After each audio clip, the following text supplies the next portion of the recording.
Have you ever felt that strange certainty, that sensation that someone hears you even when you don't speak aloud?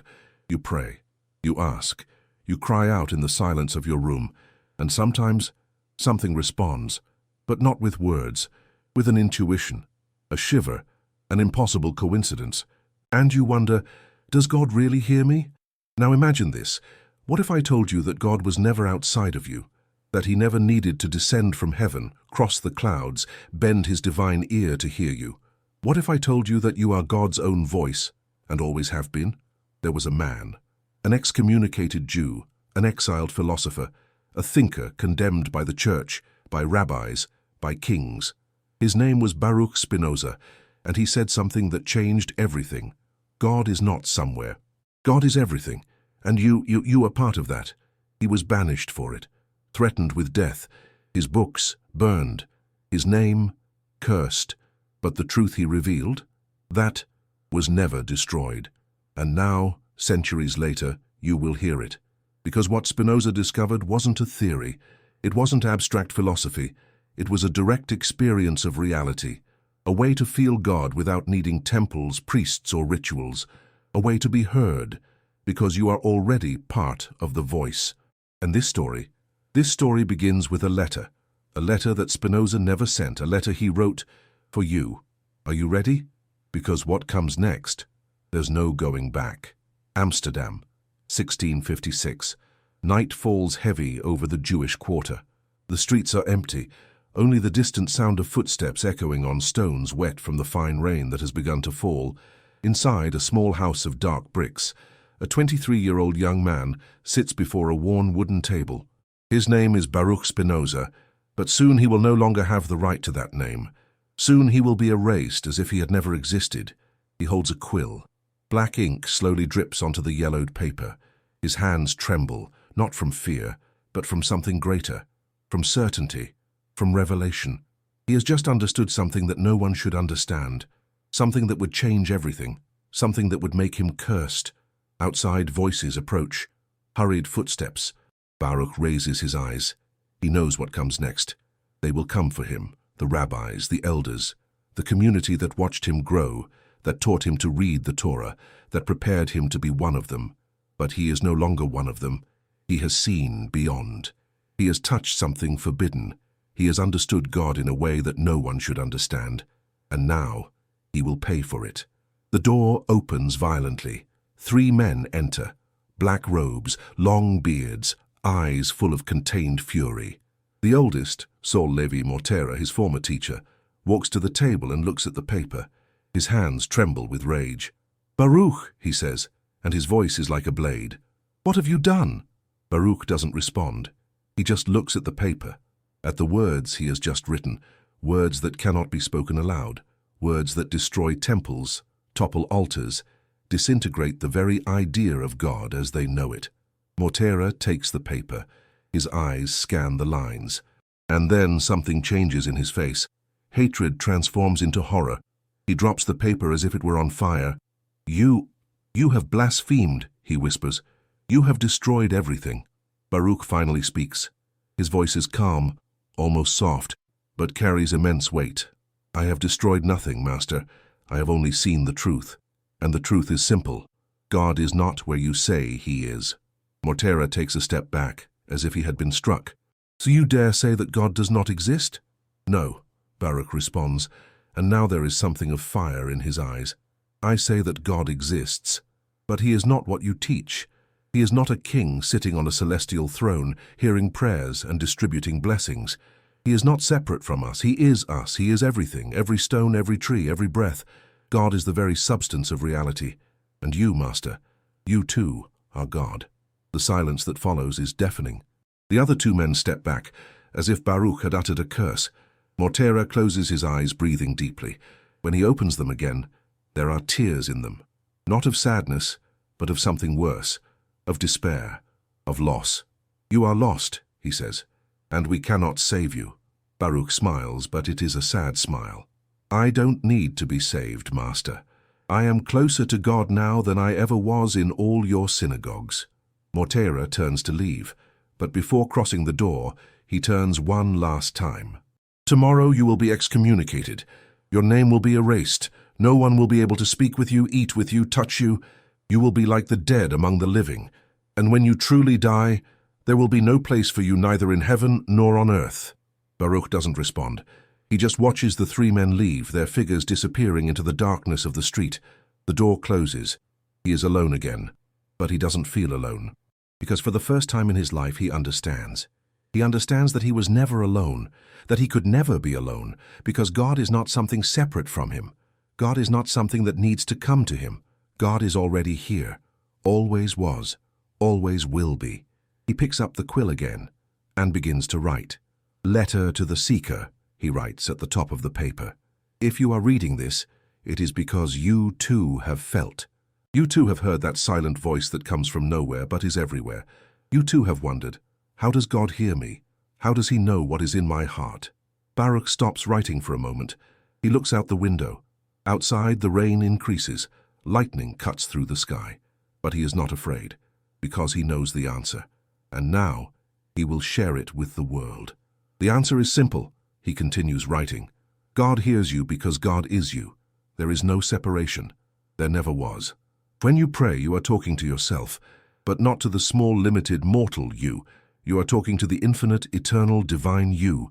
You are talking to the essence of existence itself. He writes faster now. The words flow like a river, as if it weren't he who was writing, but something greater, something that had always been there, waiting to be liberated. And when you feel that you have been heard, when that certainty invades you, it is not because God descended from the heavens. It is because you finally reconnected with what you always were, with unity, with totality, with God. Baruch stops again. He knows what will happen tomorrow. He knows he will be banished, that his name will be forgotten, that he will die alone and poor. But he also knows that doesn't matter, because the truth he has discovered, that cannot be erased. That will cross the centuries. That will reach you. And that is exactly why he continues writing. You don't need intermediaries, he writes. You don't need priests, rabbis, prophets. You don't need rituals, sacrifices, memorized prayers. All you need is to understand. You are already part of God. You always were. And when you understand this, everything changes. He signs the letter, but not with his name, because his name will soon no longer exist. So he signs only, "The One Who Saw," and then he hides the letter. He conceals it in a place where no one will find it. Not now, maybe never, or maybe exactly when it is needed. The following morning arrives cold and grey. Baruch did not sleep. He spent the entire night writing, thinking, feeling the vastness of what he had discovered. Now, sitting in the same chair, he watches the pale dawn light enter through the window. Today is the day. Today his name will be erased from the history of the Jewish people. Today he will become no one. But something strange happens inside him. He feels no fear, no anger. He feels peace, a deep, unshakable peace, as if he were floating in an infinite ocean. And then he understands why. It's because he has finally stopped fighting against reality. He has stopped trying to fit God into boxes, into definitions, into doctrines. He simply let God be what God is, everything. The door opens. This time it's not just three men. It's a crowd. Rabbis, elders, merchants, neighbors. People he has known since childhood. People he loved, and who now look at him as if he were a demon. Mortera is at the front. In his hands he holds a scroll, the cherem, the excommunication. Baruch knows what is written there. He knows every word, because he himself studied these texts. He knows that the curse about to fall upon him is the most terrible that a Jew can receive, worse than death, because death is the end. But the cherem is the eternity of forgetting. Mortera unrolls the scroll. His voice echoes through the small house, grave and solemn. The gentlemen of the Muhammad, having long known the evil opinions and works of Baruch Spinoza, made every effort to turn him away from his evil ways, but they could find no remedy. On the contrary, having each day more information of the horrible heresies that he practiced and taught, and of the monstrous actions that he committed, Baruch closes his eyes. He hears the words, but they don't touch him. It's as if they were being said to someone else, because he knows that what they call heresy is just the truth, and truth cannot be cursed. With the judgment of the angels and saints, we excommunicate, expel, execrate and curse Baruch Spinoza. And then it happens. While Mortera pronounces the curse, something breaks inside Baruch.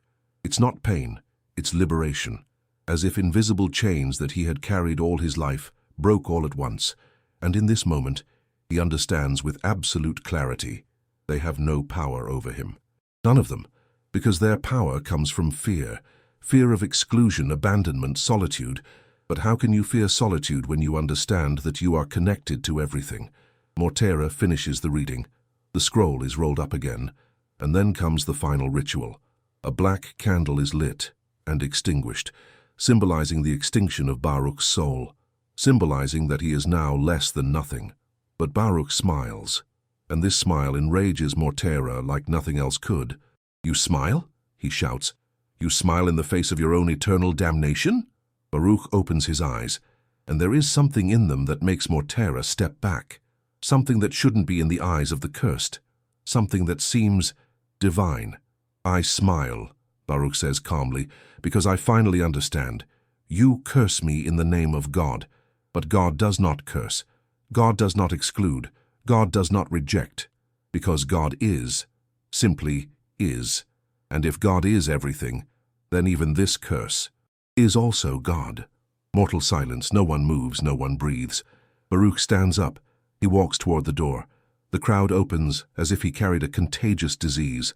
But he is not sick. He is more alive than ever. At the door, he turns one last time. "One day," he says, and his voice is prophetic, "you will understand. One day, someone will read what I have written and will feel what I feel now. And on that day, you will realize that you did not excommunicate me. You just set me free." And then he leaves, to the street, to the world, to exile. But as he walks under the rain that begins to fall again, he doesn't feel exiled, because how can you be exiled from God when you are part of God? Years pass. Baruch changes his name. Now he is Benedictus, Benedict, the Blessed. Ironic, for someone who was cursed. He moves to Rheinsberg, a small village where no one knows him. He works polishing lenses for telescopes and microscopes, a humble, manual, silent job. Perfect for someone who needs time to think. And he thinks, my God, how he thinks. He thinks about the nature of God, about the nature of reality, about how everything is connected in a single infinite substance. And he writes treatises, letters, geometric demonstrations that prove mathematically what he feels in his heart, that God and nature are the same thing. Deus sive natura, God or nature, or rather, God is nature. And if God is nature, then everything that exists is an expression of God. Every stone, every tree, every animal, every human being, everything is divine, everything is sacred, not because it was created by God, but because it is God. But there's a problem. If everything is God, then how can God hear prayers? How can he answer requests? How can he care about human suffering? And this is where Spinoza makes the most radical discovery of all. The discovery that will change everything. The discovery you need to understand. God doesn't hear you, not in the way you think. God is not a bearded old man bending his ear from heaven. God doesn't process your words, analyze your requests, decide whether to grant them or not. That's anthropomorphism. That's turning God into a giant human. The truth is much deeper, much more beautiful, much more real. When you pray, when you cry out, when you whisper your fear in the silence of the night, what happens is this. You are activating a part of God that is you. You are entering into harmony with the infinite substance. You are recognizing your own divinity. And when you feel that you have been heard, when that peace descends upon you, when that certainty invades you, it's not because God decided to answer you. It's because you finally aligned with reality. You stopped resisting. You stopped fighting. You accepted what is. And in that acceptance, in that alignment, in that harmony, everything changes. Spinoza writes this in his notebook in Latin with the precision of a mathematician. The human mind is part of God's infinite intellect. Therefore, when we say that the human mind perceives this or that, we say nothing other than that God has this or that idea. Do you understand what this means? It means that your thoughts are not just yours. They are manifestations of God thinking through you. Your emotions are not just yours, they are God feeling through you. Your consciousness is not just yours, it's God becoming conscious through you. And if this is true, then when you pray, you are not speaking to someone outside of you. You are speaking to the infinite depth of yourself. You are accessing the divine that was always there, hidden under layers of fear, doubt, conditioning. You are remembering who you really are. Now let me ask you a question, and think carefully before answering, because your answer could change everything. If Spinoza is right, if God really lives in you, if you really are an expression of the divine, then what do you think happens when you deny this? When you feel separated, small, insignificant, when you think you need to beg for love, for attention, for salvation? Write in the comments now, can you feel this? Can you feel that there is something greater within you? Something that has never been touched by any curse, by any excommunication, by any judgment? And if you've made it this far, if these words resonate with you, then you are a seeker. And seekers are rare, so subscribe to the channel now, because what comes next will show you exactly how to access this divinity. How to feel God not as something distant, but as the very essence of what you are. Rheinsberg, 1661. 5 years after the excommunication, Spinoza is in his small workshop polishing a lens. Glass dust shimmers in the air, catching the afternoon light coming through the window. His hands move with precision, shaping the glass into perfect curvature. He has learned that polishing lenses is a perfect metaphor for what he does with philosophy, removing what is unnecessary, revealing the clarity that was always there. Someone knocks on the door. Spinoza looks up. Visits are rare. Since the excommunication, few dare to be seen with him. But when he opens the door, he finds a young man with feverish eyes, travel clothes dirty from the road. The boy is panting, as if he had run a long distance. "Master Spinoza," he says, and there is urgency in his voice. "I need to know, I need to understand. How can God be in everything if there is so much suffering in the world? How can God be the cancer that kills a child? How can God be the blade that cuts the throat of the innocent?" Spinoza recognizes that look. It's the look of someone who has just lost something, or someone. He steps away from the door, allowing the young man to enter. "What is your name?" "Willem," the boy responds. "Willem van den Enden. My sister, she died 3 days ago, fever. She was 12 years old, and I prayed, God, how I prayed. But he didn't come. He didn't save her. And then I heard about you, about the mad philosopher who says God is in everything. And I thought, if he is in everything, then he was in that fever. He was in that pain. He was in that death." Spinoza closes the door. He pulls up a chair and indicates for Willem to sit. He himself sits facing the young man, his hands still stained with glass dust. "You are right," he says calmly. "God was in the fever. God was in the pain. God was in the death." Willem jumps up, fists clenched. "Then God is a monster. Then God is cruel." "No," Spinoza responds, and his voice is like solid rock. "God is neither good nor evil. God simply is. God is the totality of existence, and existence includes life and death, health and disease, joy and suffering. All of this are expressions of the same infinite substance." "That doesn't make sense," Willem shouts. "How can I worship a God who kills children?" "You can't," Spinoza responds. "And you shouldn't, because the God you're trying to worship doesn't exist. The God who intervenes, who saves some and abandons others, who answers some prayers and ignores others, that God is an illusion. It's a human creation. It's a consolation for those who can't accept reality." Willem falls back into the chair, his face in his hands. "So there's no hope? No meaning?" Spinoza leans forward. "There is more hope than you imagine. There is more meaning than any religion could offer. But first, you need to understand something fundamental. God doesn't hear your prayers because God doesn't have ears. God doesn't grant your requests because God doesn't have a will separate from yours. God doesn't save you because God is not separate from you." "Then why pray?" Willem asks, and there is genuine despair in his voice. "Because," Spinoza responds, "praying is not asking. Praying is aligning. When you pray correctly, you are not trying to change God's will. You are trying to understand God's will. And when you understand God's will, you realize that it is the same as your deepest will, the will to exist, the will to persist in being, the will to express your most essential nature." Willem looks at Spinoza with confusion. "I don't understand." Spinoza stands up. He walks to the window and looks outside. "Your sister died," he says softly. "And that is terrible. It is painful. It is devastating, but it is not unjust, because justice implies choice. It implies that something could have been different. But in God's nature, everything happens exactly as it must happen, not because God chose it that way, but because it couldn't be any other way. The fever that killed your sister was a necessary expression of the laws of nature. Just as gravity makes the stone fall, just as fire burns, just as water flows. That's cruel, Willem whispers. No, Spinoza turns to him. That's real. And there's an enormous difference between cruelty and reality.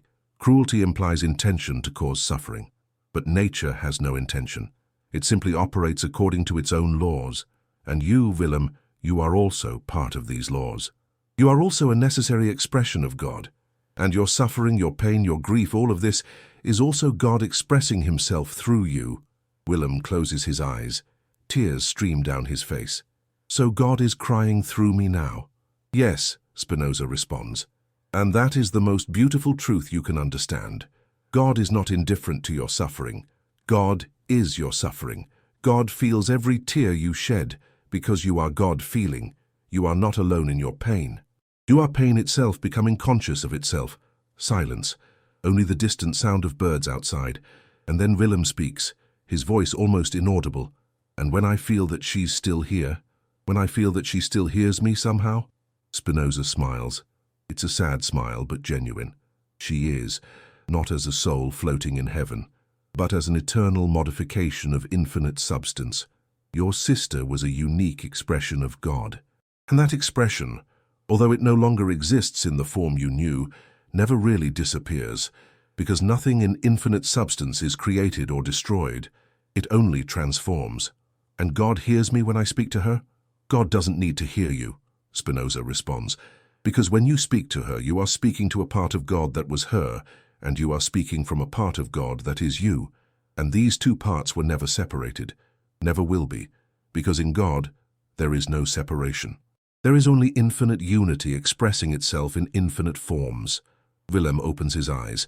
There is something different in them now. It's not peace, not yet, but it's the beginning of acceptance, the beginning of understanding. How do I do this? He asks. How do I align with God, as you said? Spinoza sits back down. You stop resisting. You stop fighting against what is. You accept that everything that happens is a necessary expression of divine nature, and in that acceptance, you find freedom. Not the freedom to change the world, but the freedom to not be enslaved by your passions, your fears, your illusions, and prayer. How do I pray if God can't hear me the way I thought? You pray by understanding, Spinoza responds. You pray by contemplating. You pray by observing nature and recognizing that every leaf that falls, every star that shines, every breath you take, all of this is God in movement. And when you recognize this, when you really see this, something happens. You don't receive answers from outside. You realize that the answers were always within, because you are the answer. You are God answering himself. Willem remains silent for a long moment. Then he stands up.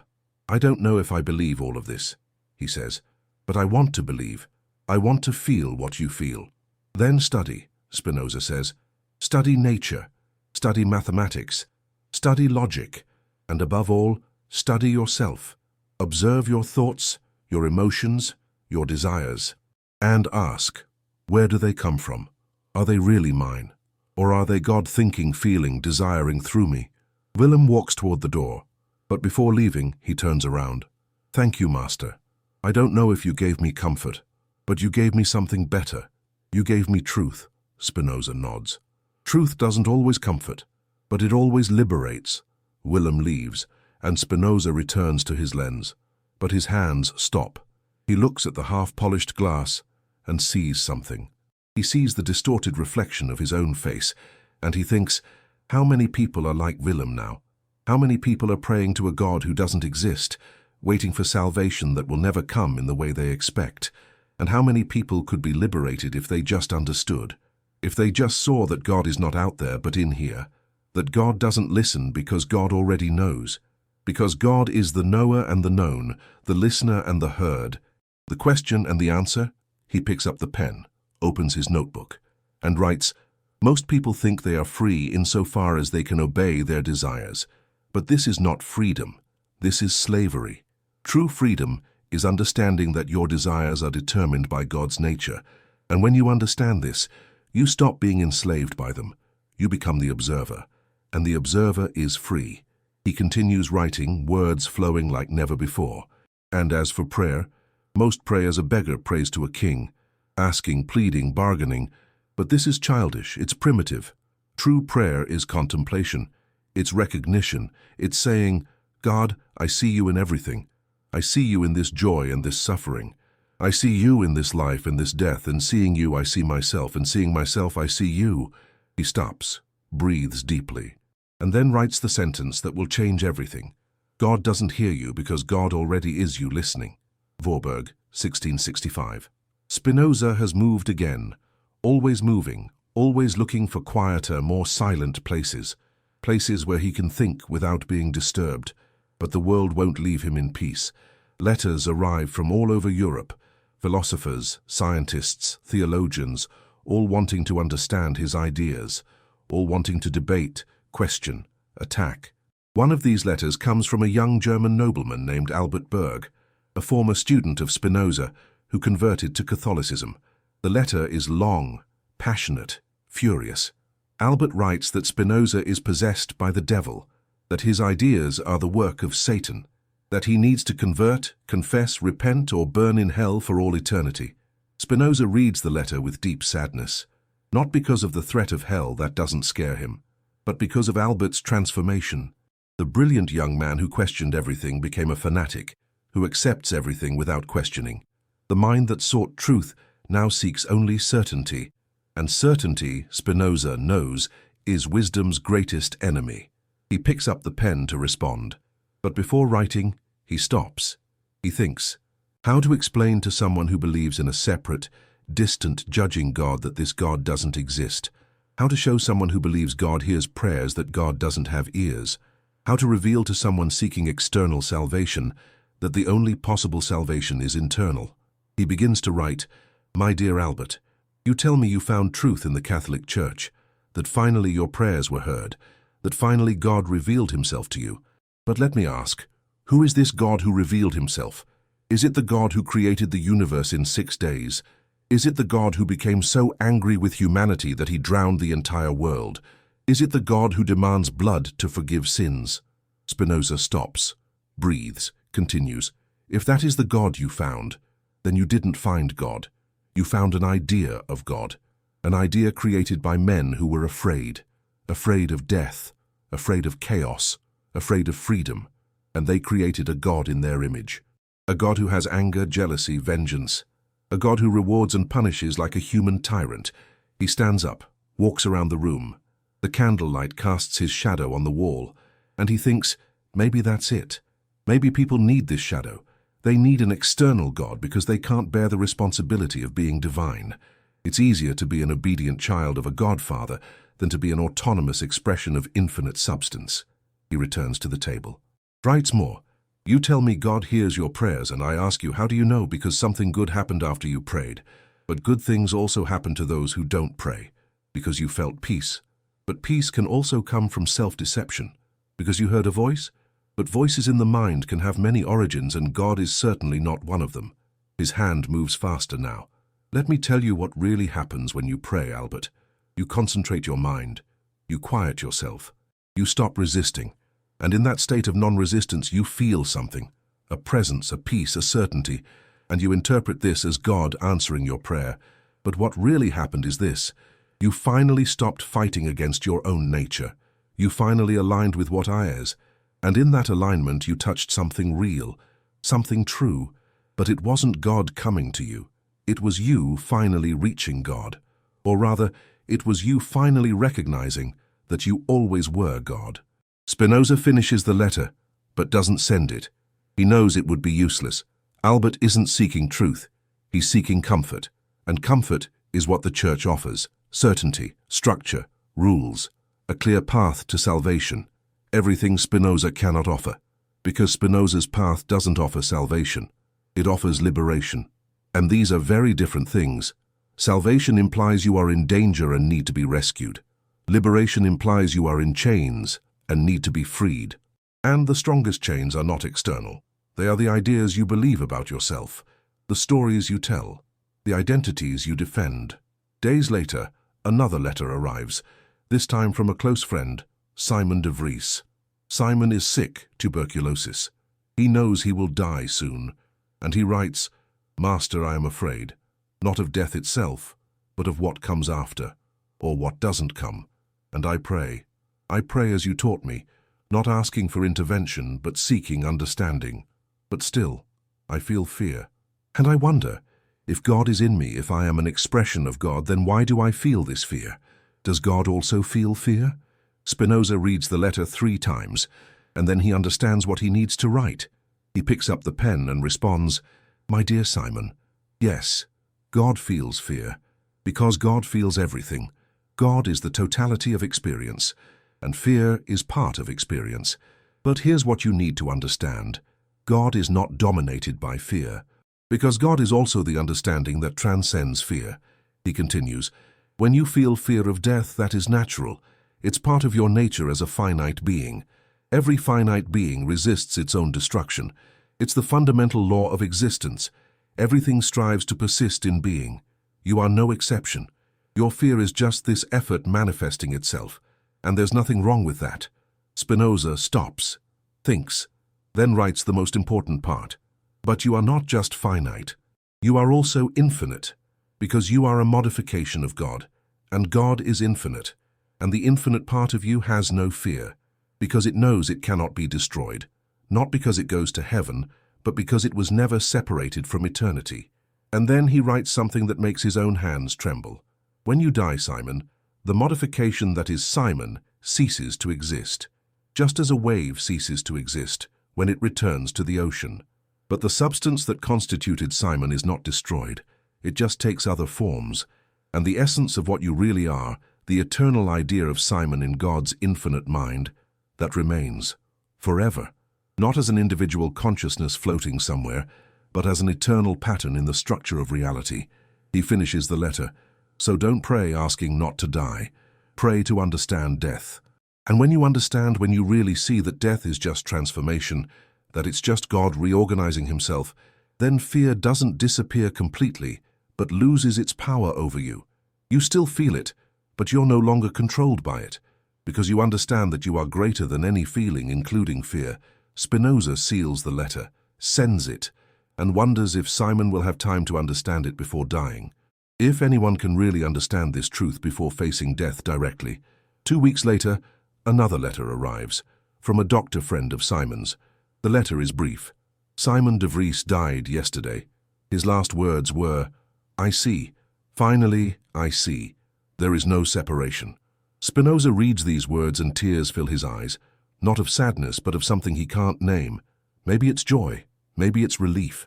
Maybe it's just God recognizing himself through 2 men, one living and one dead, but both equally part of eternity. He goes to his table, opens his main manuscript, the work he's been writing for years, his Ethics, and he writes a new proposition. The effort by which each thing strives to persevere in its being is nothing but the actual essence of that thing. And when the mind contemplates itself from the perspective of eternity, it necessarily knows itself as eternal. And then he adds a scholium, an explanatory note. Those who believe that God hears prayers and answers requests do not understand the nature of God nor the nature of prayer. God does not hear because God is not separate from what is supposedly being said. When you pray, you are not transmitting information to an external being. You are activating a part of yourself that is divine. And when you feel that you have been heard, what really happened is that you heard yourself. You heard God's voice that was always your own voice. You recognized that speaker and listener are one. The Hague, 1670. Spinoza published his theological political treatise anonymously, but everyone knows who the author is. The book causes an immediate scandal. He argues that the Bible is not God's literal word, but a human document full of contradictions and errors. That prophets were not divine channels, but imaginative men who interpreted their own emotions as messages from God.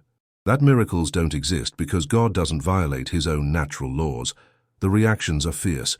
Protestant pastors denounce him from pulpits. Catholic theologians write voluminous refutations. Jewish rabbis confirm they did well to excommunicate him. Even some of his philosopher friends distance themselves, fearing being associated with such dangerous ideas. But there are others who approach. Seekers, questioners, people tired of religion's ready answers, people who feel there must be more, something deeper, truer. And they find in Spinoza not a prophet but a cartographer, someone who mapped a territory that was always there, but no one dared explore. One of these seekers is a young woman named Clara. She appears at Spinoza's door on an autumn afternoon. She didn't send a letter beforehand, didn't ask permission, just appeared. And when Spinoza opens the door, she says without preamble, "I need to know if my prayers are real or if I'm just talking to myself." Spinoza invites her in. They sit, and she tells her story. She lost her husband 2 years ago. Carriage accident. He died instantly. And since then she prays to him every day, talks to him, asks for advice. And sometimes she swears she receives answers, not in words but in feelings, in intuitions, in dreams. And this keeps her alive. But recently a pastor told her these prayers are sinful, that she's communicating with a spirit, maybe even a demon in disguise, that she needs to stop immediately or risk her soul. "And do you believe him?" Spinoza asks. "I don't know," Clara responds, and her voice trembles. "I don't know what to believe anymore. All I know is that when I pray to my husband, when I talk to him, I feel something. I feel that he's there, and this gives me peace. But now they tell me this peace is illusion. Or worse, the devil's trap." Spinoza leans forward. "Let me ask you a question, Clara. When you talk to your husband, what are you really doing?" She frowns. I don't understand the question. Are you transmitting words through space to a soul floating somewhere? Or are you accessing memories of him within you? Are you receiving messages from an external place? Or are you recognizing thought patterns that he helped create in your mind when he was alive?" Clara falls silent. Her eyes fill with tears. "You're saying he's not really hearing me?" "I'm saying," Spinoza responds softly, "that the distinction between him and you is not as clear as it seems. When your husband was alive, what was he? Was it the body? The body is now dead. Was it the mind? The mind was patterns of thought, memories, habits. And where did these patterns exist? In his brain, yes, but also in you. Every conversation you had shaped your mind. Every shared experience created patterns in both. He wasn't just in him, he was also in you." Clara wipes away tears. "So when I talk to him, I'm just talking to myself?" "No." Spinoza shakes his head. "You're talking to the part of you that is him, and that part is real. It's not illusion. It's not a demon. It's the eternal impression he left on the substance that is you, and that impression is part of God, just like everything else." "But does he hear me?" Spinoza breathes deeply. "He doesn't need to hear, because he's already in you. The answers you receive don't come from outside.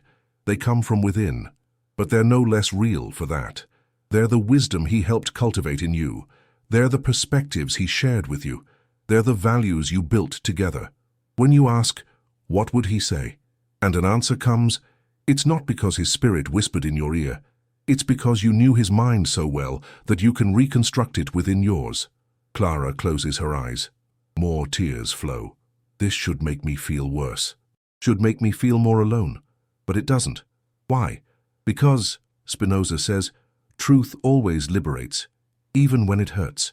You spent 2 years afraid that your prayers were sin, afraid you were doing something wrong, afraid of losing your soul. Now you know there's nothing to fear. Your prayers are real, not in the way theologians say they should be, but in a deeper way, more true. And God?" Clara asks. "Does God hear me when I pray?" "God is listening now," Spinoza responds. "Because God is this moment. It's this conversation, it's these tears, it's this pain and this understanding. God is not someone listening from afar. God is the very act of listening. It's the consciousness that witnesses everything. And that consciousness is in you, is in me, is in everything." Clara opens her eyes. There's something different in them now, something lighter. "So I can continue talking to him?" "You should," Spinoza smiles. "Not because he's in some heaven waiting for your words, but because this practice connects you with something real, with his eternity in you, with the part of God that was him and that is now you carrying this memory. And there's nothing more sacred than that. She stands to leave. At the door she turns. Thank you. You gave me back something I thought I had lost. What? The certainty that love doesn't end. Not because souls go to heaven, but because love alters substance. And substance is eternal. After she leaves, Spinoza returns to his table. He thinks of all the people like Clara, all the people who were taught that their deepest experiences are illusions or sins, all the people who could find peace if they just understood the true nature of reality. He writes in his notebook, "The vulgar think that prayers are heard by an external God who decides to grant them or not. But those who understand God's nature know that prayer is self-knowledge. When you pray correctly, you are not asking to change God's will. You are discovering what God's will already is, and when you discover it, you realize it was always your own deepest will." He continues, "And as for the dead, the vulgar think they go somewhere else, heaven or hell, but the wise know there is no somewhere else. There is only this infinite substance reorganizing itself, and the impressions the dead left on us, these are eternal, not as ghostly souls, but as permanent modifications of reality." Weeks later, Spinoza receives an unexpected visit. It's a cardinal from the Catholic Church. He didn't come to condemn, but to talk. He heard about Spinoza's ideas and is surprisingly curious. "Mr. Spinoza," the cardinal says, "I understand your philosophy. I understand that you see God in everything. But let me ask, if God is in everything, if God is everything, then what differentiates the sacred from the profane? Why build churches? Why have rituals? Why pray?" Spinoza thinks before responding. "You're right that in my view there's no ontological difference between sacred and profane. Everything is equally divine. A stone is as divine as an altar. An ordinary day is as sacred as a Sabbath. But there's an epistemological difference." "Explain," the cardinal leans forward. "Epistemological means related to knowledge," Spinoza clarifies. "Some things help us see divinity more clearly than others, not because they're more divine, but because our human mind is more capable of recognizing divinity in them. A church is not more sacred than a forest, but if a church helps you contemplate eternity, then for you in that moment, it serves a sacred purpose. Not because God is more present there, but because you are more present to God there." The cardinal frowns. "And prayer. If God doesn't hear us as we think, why does the church insist on it so much?" "Because," Spinoza responds, "the church intuitively understands something true, but expresses it falsely. It's true that prayer transforms. It's true that prayer connects with something greater, but not in the way the church teaches. Prayer doesn't change God. Prayer changes the one who prays. It aligns the mind with reality. It quiets the passions. It cultivates understanding. And understanding is beatitude. Beatitude? The supreme joy that comes from understanding your union with God. Not future union, in heaven. Present union, now. The joy of recognizing that you were never separated. That separation was always illusion." The cardinal remains silent for a long time. Then he says something surprising. "You know your ideas could liberate many people, but do you also know they could destroy many others?" "Explain." "There are people," the cardinal says carefully, "who need the illusion, who need to believe in a Godfather who takes care of them, who need the promise of heaven to endure earth, who need the threat of hell to not become monsters. If you take this from them, what remains?" Spinoza looks at the cardinal with something like compassion. "You're right. Some people are not yet ready for truth, and forcing truth upon them would be cruelty. But that doesn't mean we should perpetuate lies. It means we should offer truth to those who seek it, and leave the others in peace. And how do we know who's ready? By the fruits," Spinoza responds. "Those who are ready are tormented by contradictions. They're suffocated by doctrines. They feel there must be more. And when they find truth, even if it's difficult, it liberates them. The others? Truth just confuses or enrages them. And there's no problem with that. Each person walks at their own pace on the journey back to God. Or rather, on the journey of recognizing that they always were God." The cardinal stands to leave. "You are a dangerous man, Mr. Spinoza, but perhaps the right kind of dangerous." After he leaves, Spinoza smiles. An understanding cardinal. Who would have thought? Maybe the world is changing. Slowly, very slowly, but changing. It's 1673 and Spinoza is sick. The tuberculosis that has been eating away at his lungs for years is getting worse. The glass dust he inhaled polishing lenses for decades accelerated the disease. He knows he doesn't have much time, maybe a few years, maybe less, but he's not afraid. How could he be afraid when he understands that death is just transformation, when he knows that the essence of what he is can never be destroyed? But there's something that worries him. His main work, the Ethics, is still not ready. He has written and rewritten, proving each proposition as if it were a mathematical theorem. Because for Spinoza, philosophy is not opinion, it's demonstration. He wants to prove God's nature with the same certainty that Euclid proved geometry theorems. One afternoon, while working on a particularly difficult section, he hears urgent knocking at the door. When he opens it, he finds a young man, maybe 25 years old, in student clothes. He's panting, as if he had run a great distance. His eyes are red, perhaps from crying or not sleeping. "Master Spinoza," he says between breaths. "My name is Johann. I came from Leipzig. I need to know, if God doesn't hear me, then are my prayers useless? Then is there no hope?" Spinoza recognizes that despair. He's seen it many times. It's the despair of someone who is losing faith, but still clings to it like a shipwrecked person clings to wreckage. He invites Johann in, offers water, waits for him to calm down. "Tell me," Spinoza says gently, "what happened?" Johann drinks the water in large gulps.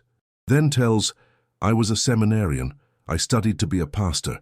I believed in everything, God, heaven, hell, salvation. And I prayed, God, how I prayed, hours every day, asking for holiness, asking for faith, asking for certainty. And for years I felt I was heard. I felt God's presence, I felt His approval. But then," he stops. Tears begin to fall. "Then I read your treatise, and everything crumbled. Suddenly I saw that everything they taught me were stories, metaphors, human interpretations. And God, the God I knew, He simply disappeared. And now?" Spinoza asks. "Now I'm lost," Johann sobs. "I still pray, out of habit, but I feel like I'm talking to emptiness. And if I'm talking to emptiness, then what am I? What's left of me if my whole life was built on an illusion?" Spinoza waits for the crying to diminish, then says, "Johann, you didn't lose God. You lost an idea of God. And that's painful, I know. It's like losing a father. But the father you lost, he never existed the way you thought. And recognizing this is not loss, it's awakening. But my prayers," Johann begins. "Your prayers were never useless," Spinoza interrupts. "But they didn't do what you thought they did. You thought you were sending messages to an external God. But what you were really doing was cultivating specific mental states, gratitude, humility, reverence, and these states transformed you. Not because God granted them from outside, but because you created them from within." Johann frowns. "So prayer is just self-deception? A psychological technique?" "No." Spinoza shakes his head. "It's much more than that. Prayer, when done correctly, is the direct recognition of your divine nature. Let me show you something." Spinoza takes paper and pen, begins to draw. "Look, you think of God like this." He draws a circle above a line and a point below. "God is up here, you are down here, and prayer is a line connecting the two, right?" Johann nods. "But this image is completely wrong," Spinoza continues. "Reality is like this." He draws a large circle and makes several points inside it. God is the totality. You are a point within that totality. You are not separated from God. You are a modification of God, an expression, a mode. He points to one of the points. When you pray, you are not sending a message outside the circle. You are, how can I say, you are vibrating at a specific frequency within the circle, and this vibration resonates with other parts of the circle. You align with the larger pattern, and in that alignment, things happen. What things? You find clarity, peace, understanding. Not because God decided to give you these things, but because you stopped resisting your own nature. It's like, imagine a river. When it flows with its nature, following gravity, following the terrain, it's powerful and clear. But when we try to make the river run against its nature, there's turbulence, there's conflict. True prayer is like the river, stopping fighting and simply flowing. Johann remains silent, processing. But then, if there's no personal God listening, how can I feel that I'm loved? How can I feel that I matter? This question makes Spinoza stop. It's the most honest, most human question anyone can ask.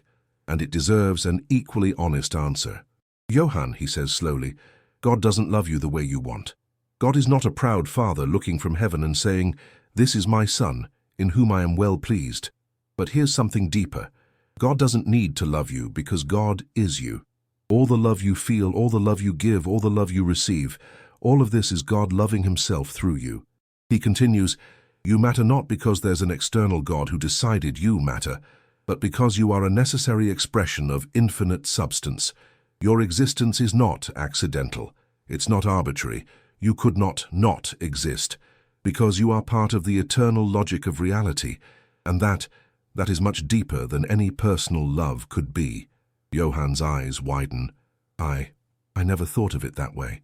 Few do, Spinoza says, because we were taught to think in personal terms. God as person, love as personal feeling, importance as personal recognition, but reality operates on a much larger scale. You are important not because someone noticed you, but because you are an integral part of the whole. Remove you, and the whole would no longer be the whole. Johann stands and walks to the window. Outside the sun is setting. He observes the colors in the sky. "So when I pray now, how should I do it?" Spinoza joins him at the window. "Stop asking. Start observing. Observe your own mind. Observe how thoughts arise. Observe how emotions flow. And recognize that all of this is God moving in you. Every thought is a thought of God. Every feeling is a feeling of God. They're not yours. They're God's. You are just the place where God is experiencing this right now. And this brings me what? Freedom, Spinoza responds. When you understand that thoughts are not personal, you stop identifying with them. When you understand that emotions are not personal, you stop being enslaved by them. You become the observer, and the observer is free. Johann turns to Spinoza. "But can I still talk to God? Can I still have a relationship?" "You can," Spinoza smiles, "but it won't be the relationship you had. It will be more like, imagine you are a wave in the ocean. Can you talk to the ocean? In a sense, no, because you are ocean. But in another sense, yes, because you can become conscious of your oceanic nature. You can feel the immensity you came from. You can recognize that other waves are made of the same substance, and that recognition is the relationship." Johann breathes deeply. Something in him has changed. The pain hasn't disappeared completely, but there's something new along with it. Something like hope. "Thank you, Master. I think I understand. Or at least, I'm beginning to understand." After Johann leaves, Spinoza returns to his ethics. He's writing part 5, the most important, the part about freedom and beatitude. And now, after this conversation, he knows exactly what he needs to write. He writes, "Proposition. The joy that arises from contemplating God is the greatest possible joy. Proof. Joy is the transition from a lesser to a greater perfection. But God is absolute perfection. Therefore, to contemplate God, to recognize oneself as part of God, is the maximum possible transition, hence the maximum joy." And then he adds a scholium that summarizes everything. "The vulgar think that God's love means that God loves them. But the wise know that God's love means love for the very structure of reality. It's loving what is, without wanting it to be different. And when you love like this, you discover something amazing. You were always being loved. Not by an external God, but by the simple fact of existing. Existence itself is love. It's God saying yes to you not once, but at every moment. Not with words, but with the very act of keeping you in being." The Hague, 1674. Spinoza's health is deteriorating rapidly, but his mind remains sharp as ever. Perhaps even sharper, as if proximity to death made his thoughts more crystalline, more essential. He works on the ethics with renewed urgency, knowing that each day could be the last. A letter arrives from a German theologian, one Gottfried Leibniz. Young, brilliant, and intensely curious about Spinoza's ideas. The letter is long, full of complex philosophical questions, but one in particular catches Spinoza's attention. If God is infinite substance, and everything is a modification of that substance, then are we all part of a single divine mind? And if so, how do you explain individual experience? How do you explain that I feel I am me, and not you? Spinoza reads the question several times. It's a question he has asked himself hundreds of times. How does unity become multiplicity? How does the one become the many? How does God, being infinite and indivisible, seem to fragment into billions of individual perspectives? He picks up the pen and begins to respond. My dear Leibniz, your question touches the heart of the mystery, and I must be honest, I don't have a complete answer, but I have a direction. Think like this: God doesn't divide. Division implies separation, and in infinite substance there can be no real separation. But God expresses himself in infinite ways. Each expression is complete in itself, but none contains the totality. He stops, thinks, continues. It's like an infinite mirror reflecting itself from infinite angles. Each reflection shows something real, but no reflection is the entire mirror. You are one of those reflections. I am another. And our experience of individuality. It's not illusion, but it's also not final separation. It's perspective. It's God seeing himself through a specific point in space-time. Spinoza rereads what he wrote. He's not completely satisfied, but it's the best he can articulate. He adds, and as for prayer, when you pray, who is praying to whom? God praying to himself. One part of God seeking to understand another part. Or better, God using the limited perspective that is you to explore possibilities that only exist through limitation. Because see, infinite God experiences everything simultaneously. There is no surprise, no discovery, no journey, but finite God. God experiencing through you. There is discovery, there is journey, there is the joy of finding what seemed lost. He seals the letter but doesn't send it immediately. Instead, he uses these ideas in his ethics.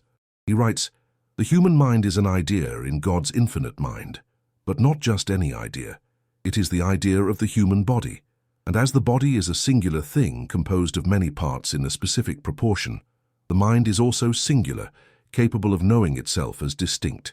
And then the crucial part, but at the same time as every idea is in God, the human mind is not separate from the divine mind.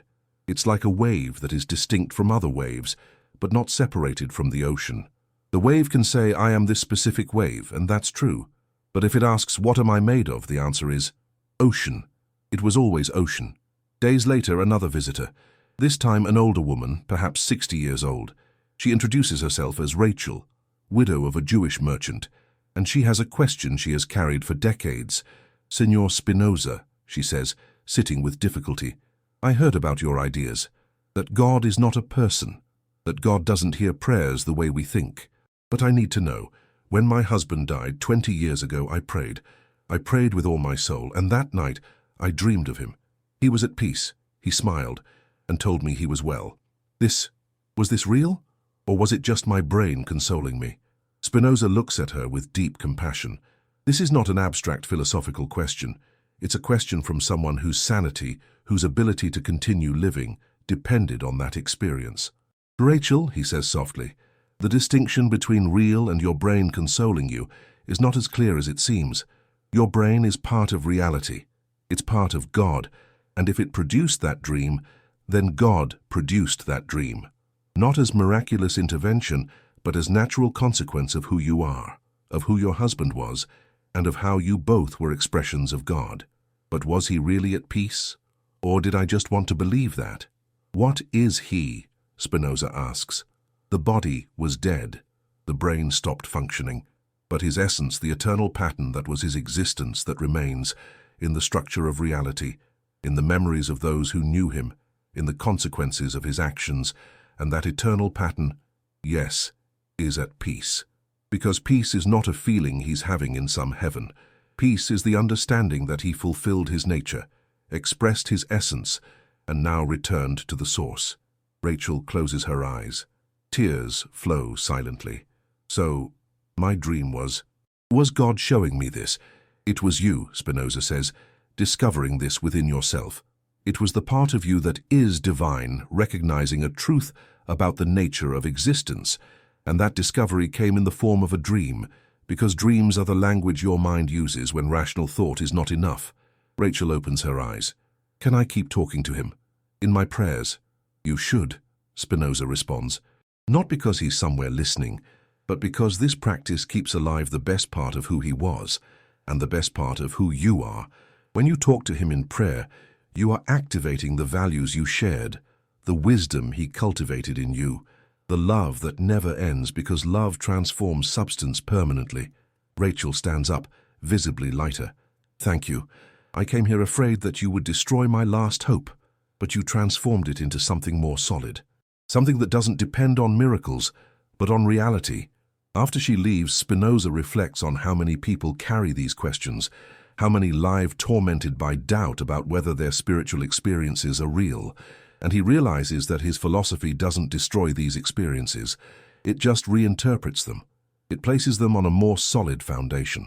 He writes in his notebook, "The common error is to think there are two categories, real and illusory. But there's a third, authentic experience of a misunderstood reality. When someone prays and feels divine presence, this is real. The presence is real, but it's not presence of an external God. It's presence of one's own internal divinity finally recognized. It's like waking up and realizing you were always home." Weeks pass. Spinoza's cough worsens. Blood appears more frequently. He knows time is running out, but there's something he still needs to write. The conclusion of the ethics. The final answer to the question. If God doesn't hear prayers, if there's no personal salvation, if everything is determined by natural laws, then what's the point? Why live? He writes the final proposition.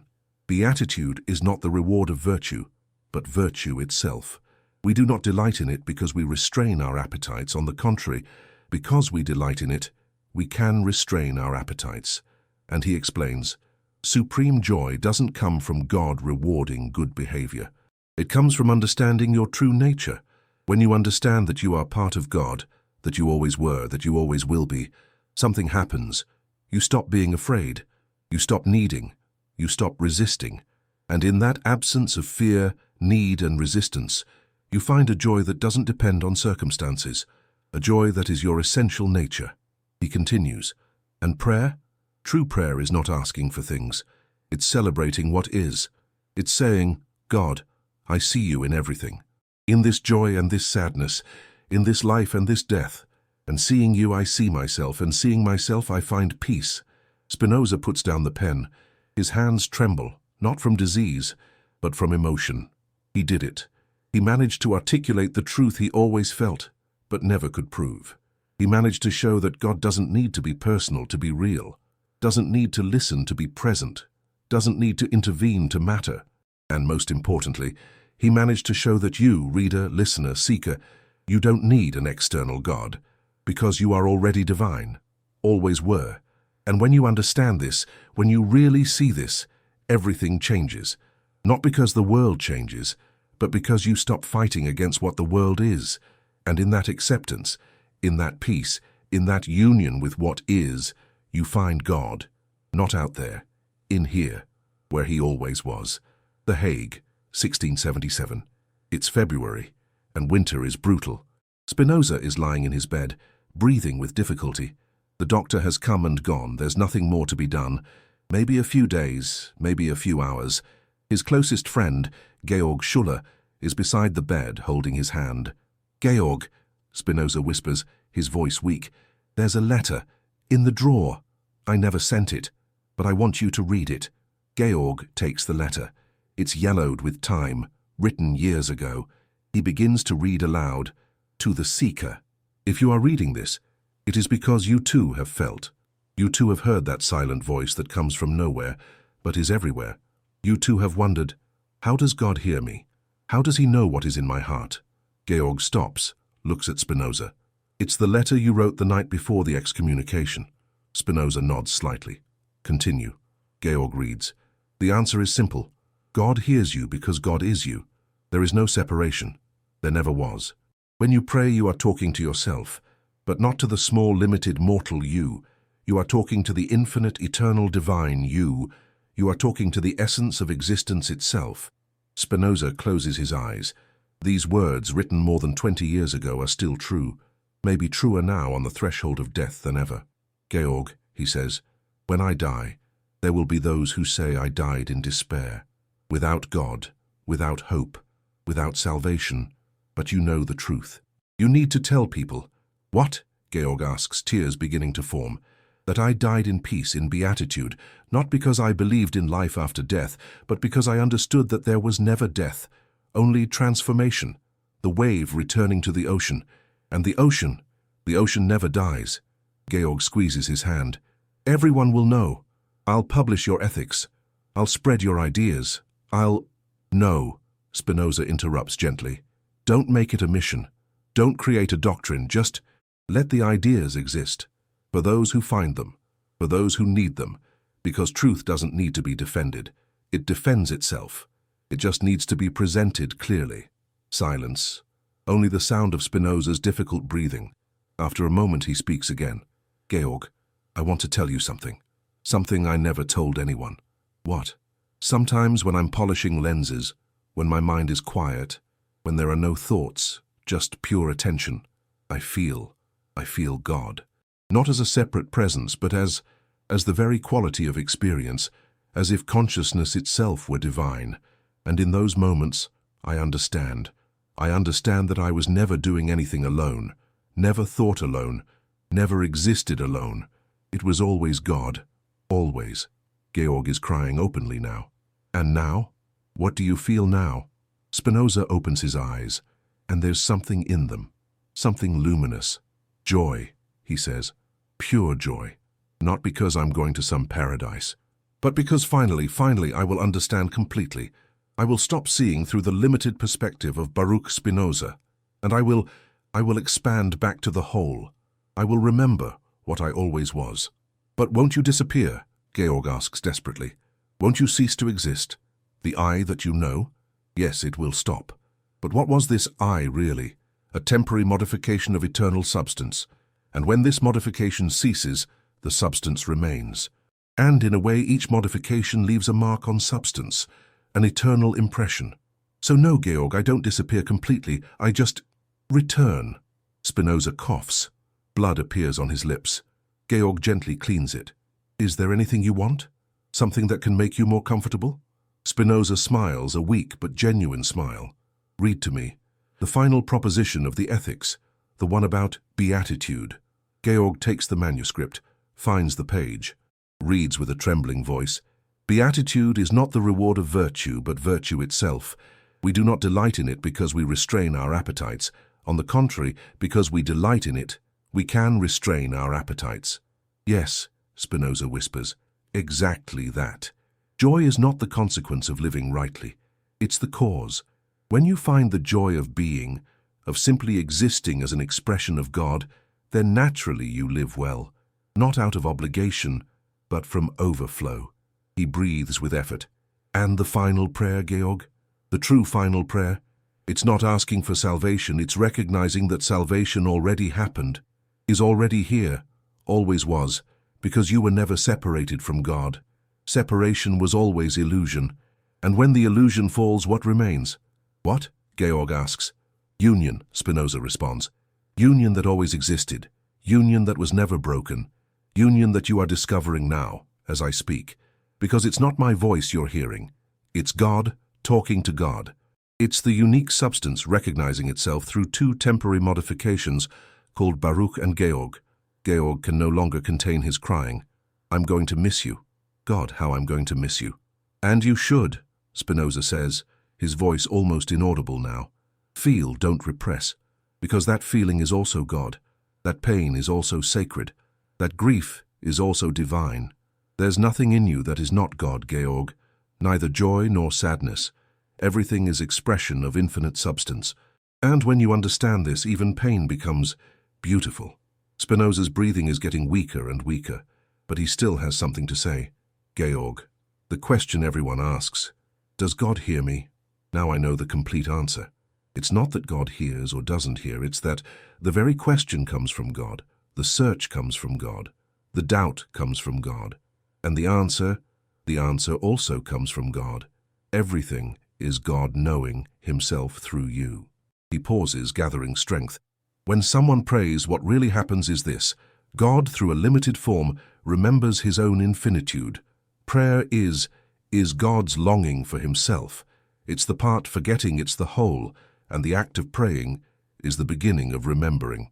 Georg leans closer. Spinoza's voice is so weak now it's almost imperceptible. And the answer to prayer? It doesn't come from outside. It comes when you realize that the voice that asks and the voice that answers are the same voice, always were. Spinoza breathes deeply, each breath an immense effort. Georg, I'm seeing something beyond words. It's as if the boundaries were dissolving. Baruch is dissolving, and what remains is... What? Georg asks urgently. What do you see? Everything, Spinoza whispers, and his eyes fill with a strange light. I see everything, not as thought, but as direct experience. I see that every moment of my life and every suffering, every joy, every doubt, everything was necessary, everything was perfect, everything was God exploring himself through this specific form. Tears stream down Georg's face. And now what happens now? Spinoza smiles, and it's the most peaceful smile Georg has ever seen. Now Baruch returns. The wave returns to the ocean. And there's no sadness in this, Georg, because the wave was never separated from the ocean. It just thought it was, and that thought, that illusion of separation, was the very reason for the wave to exist, so that God could experience what it's like to forget himself and remember himself again. Breathing is stopping. Georg knows. These are the last moments. Baruch, he says, using his friend's original name, I love you. Spinoza looks at him with infinite tenderness. And that love, Georg, that love you feel, is not yours, is not mine. It's God loving himself. God in the form of Georg loving God in the form of Baruch. And when Baruch is no longer here, the love remains. Because love is not between people. Love is the glue of substance. It's what holds everything together. It's God's very nature. He closes his eyes. His voice is just a thread now. The last truth, Georg, and the last truth about prayer is that the deepest prayer has no words. It's just recognition. It's looking at existence and saying, yes, yes to everything. Yes to life. Yes to death. Yes to joy. Yes to pain. Yes, just yes. Silence. Breathing stops. Georg waits, holding Spinoza's hand. And then, after a moment that seems like an eternity, one last breath. So soft it's almost inaudible. And Baruch Spinoza dies. But in the room, Georg feels something extraordinary. It's not presence, it's not ghost. It's as if the air became denser, more alive, as if Spinoza hadn't departed, but expanded. As if he were now the room, the house, the air, the candlelight. Georg remembers Spinoza's words.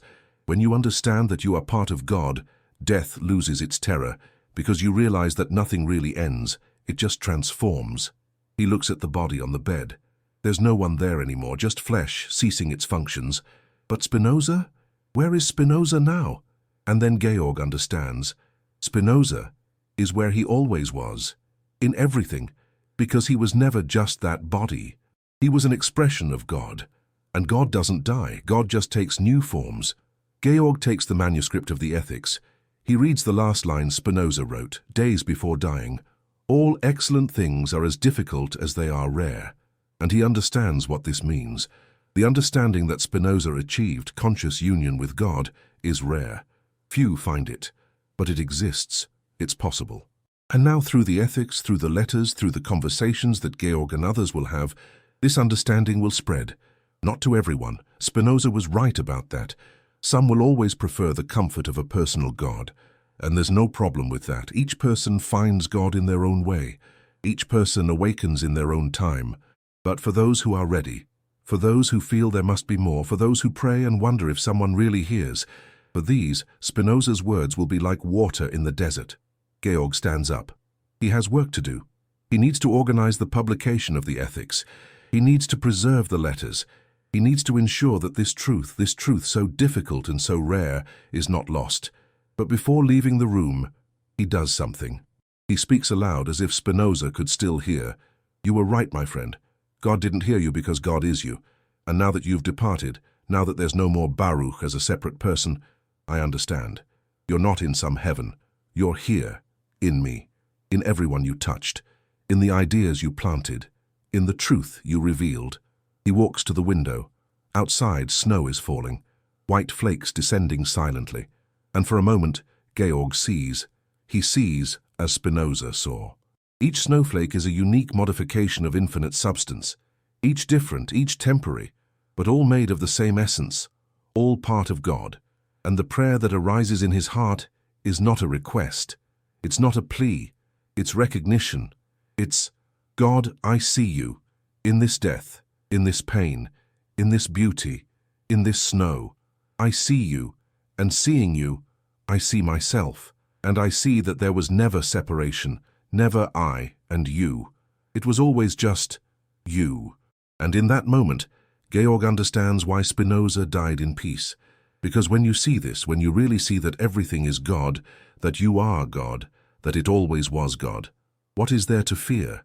What is there to desire? Nothing and everything. Nothing, because you are already complete, already infinite, already eternal. And everything, because every moment becomes precious, every experience becomes sacred, every breath becomes prayer. Georg closes his eyes, and for the first time in his life, he truly prays, not asking, not bargaining, just being, just existing consciously as an expression of God. And in the quietude of that wordless prayer, he hears, not with his ears, but with something deeper. He hears the answer that Spinoza discovered, the answer that changed everything. God doesn't hear you because God already is you listening. The question and the answer are one. The speaker and the listener are one. Everything is one. And when you understand this, really understand not just intellectually, but with every fiber of your being, you discover beatitude, supreme joy, peace that surpasses all understanding. Not because something changed out there, but because you finally saw what always was. You finally awoke to your own divinity. You finally remembered you are not a creature praying to the Creator. You are the Creator exploring himself through the form of creature. And that discovery, that revelation, that awakening, that's what Spinoza left to the world, not a religion, not a doctrine, but a vision, a way of seeing that transforms everything without changing anything. The snow continues falling. Georg continues at the window, and somewhere, everywhere, nowhere, and Spinoza smiles, not with lips, because there are no more lips, but with the very essence of what he always was and always will be, God smiling at God. Through the form of an excommunicated philosopher who dared to speak the truth, who dared to show that you never needed salvation, because you were never lost, you were always home, you always were God. And when you pray, when you really pray, without words, without concepts, just being, you discover this. And discovering this is the end of the search, and the beginning of everything. The Hague, 1680, 3 years after Spinoza's death. Georg Schuller is in his office, surrounded by stacks of letters. Since he published the Ethics posthumously, correspondence has been arriving from all over Europe, some furious condemning Spinoza as a heretic, others grateful from people who found in the philosopher's words something they had been searching for years without knowing how to name it. One letter in particular catches his attention. It comes from a young French woman, Marie de Gournay. She writes, "Senor Schuller, I have read and reread your friend's Ethics, and I need to understand if we are all modifications of God, if our prayers are God talking to himself, then why do I still feel this thirst, this need for something more? If I am already divine, why don't I feel divine?" Georg reads the letter 3 times. It's a question he has asked himself many times. Knowing truth intellectually and feeling it viscerally are different things. It's one thing to understand that you are part of God. Another is to live that truth moment by moment. He picks up his pen and responds, "Dear Marie, your question reveals a deep understanding, not a superficial one, of Spinoza's ideas. You have perceived the difference between knowledge and experience, and this difference is crucial." Georg stops, thinks about his conversations with Spinoza, how the philosopher described his moments of clarity when polishing lenses, when all separation dissolved and he felt unity directly. He continues writing, "Spinoza would say that your thirst, your sense of incompleteness, is also part of God. It's God experiencing what it's like to forget himself. And this forgetting is not error or failure. It's necessary, because only through forgetting can there be remembering. Only through apparent separation can there be reunion. Only through thirst can there be satisfaction." He remembers a specific conversation. It was winter 1676, a few months before Spinoza died. They were sitting by the fireplace when Spinoza said something that always intrigued him. "Georg, people think enlightenment is a permanent state, as if you wake up one day and that's it. Now you're enlightened forever. But it's not like that. It's more like breathing. You inhale, feel the unity, then exhale, return to separation, and then inhale again. Enlightenment is not a destination, it's practice." Georg includes this in the letter. "Marie, your thirst is God thirsting for himself, and when you pray, when you seek, when you ask yourself why you don't feel divine, you are participating in the deepest cosmic game. You are God playing hide and seek with himself, and sometimes in rare and precious moments you find yourself, and in those moments the thirst is quenched, but then it returns, because the game must continue." Weeks later, Georg receives an unexpected visit. It's a Benedictine monk, Brother Thomas. Old white hair, but lively and curious eyes. He carries a worn copy of the Ethics. "Senor Schuller," he says, sitting with difficulty, "I need to confess something. I read your friend's work and I couldn't stop, even knowing that my order would consider this heresy. I read and reread, and now I don't know how to pray anymore." Georg is surprised. A Catholic monk reading Spinoza, and even more being transformed by him. "What happened?" Georg asks. Thomas sighs deeply. "I spent 50 years praying to God as my Heavenly Father, asking for forgiveness, asking for graces, offering sacrifices. My entire spiritual life was based on conversation with a superior being. But Spinoza, he destroyed that image. He showed that God is not a person, that God doesn't hear prayers as I thought. And now when I go to the chapel, when I kneel, when I open my mouth to pray, I don't know what to do." Georg feels deep compassion for this man. He experienced something similar when he began studying Spinoza's ideas. The dissolution of old certainties can be terrifying. "Brother Thomas," he says gently, "let me ask, before reading Spinoza, did you sometimes feel something during prayer? Something beyond words?" The monk's eyes light up. Yes, of course. Moments of, how can I say, presence, deep silence, union, as if the boundaries of I dissolved. Those were the most precious moments. And do you think those moments came because God-person decided to visit you? Or did they come because you entered into harmony with something deeper? Thomas frowns, processing. I was always told that it was God blessing me. But now I wonder. What you felt in those moments was real, Georg says. More real than any doctrine. But perhaps the interpretation was wrong. Perhaps it wasn't God coming to you, but you finally recognizing the God that was always in you. Thomas is silent for a long moment, then says, "But how do I pray now, if there's no God person to hear?" Georg smiles. "The same way you always prayed in the deepest moments, when words stopped, when requests ceased, when only presence remained, only being, only existing consciously as part of the whole. But that's not prayer," Thomas protests. "That's contemplation." "Exactly," Georg responds. "And which do you think is deeper? Asking things from an external God, or recognizing your unity with the source of everything that exists?" Thomas closes his eyes. Tears begin to flow. "It's frightening, because it means that my whole life, all my prayers, were not useless," Georg interrupts firmly. "They were preparation. They were the path that brought you here, to this deeper understanding. Spinoza would say that you needed to believe in God person to later discover God reality. One thing led to the other. And now? Now you continue praying, but differently. Instead of talking to God, you allow God to express himself through you. Instead of asking from God, you recognize that you are the way God experiences your request. And in that recognition, you find peace." Thomas opens his eyes. There's something new in them, something lighter. "Can I try something?" "Of course." Thomas closes his eyes again, but this time instead of reciting memorized prayers, he simply breathes, simply exists. And after a few minutes, a smile appears on his face, subtle but unmistakable. "What did you feel?" Georg asks. "Presence," Thomas whispers, "but not presence of someone coming from outside. Presence of something that was always here, as if I finally stopped looking and simply recognized." "That is Spinozan prayer," Georg says. "It's not conversation, it's recognition. It's saying yes to what is. It's celebrating existence simply for existing. Months pass. Georg continues receiving letters, visitors, seekers who heard about Spinoza's ideas, each with their own questions, their own crises of faith, their own discoveries. One afternoon, a special letter arrives. It's from a group of scholars in London who founded something they call the Spinozist Circle. They meet weekly to study the ethics and practice what they call rational contemplation. The letter says, "Senor Schuller, we have discovered something extraordinary.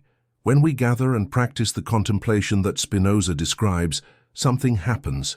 The differences between us begin to dissolve. It's not that we lose individuality, but we perceive that our individuality is like different waves on the same ocean, and in that perception, we find a peace that none of us had experienced in traditional religions." Georg reads this with tears in his eyes. It was exactly what Spinoza hoped for, not to create a new religion, but to awaken people to a more direct, more immediate way of experiencing the divine. He writes a response. "My dear friends in London, you have discovered what Spinoza knew, that God is not an object of belief but a subject of experience. When you gather and contemplate together, you are not worshipping God. You are God becoming conscious of himself through multiple perspectives simultaneously. And that collective consciousness is closer to God's true nature than any individual prayer could be."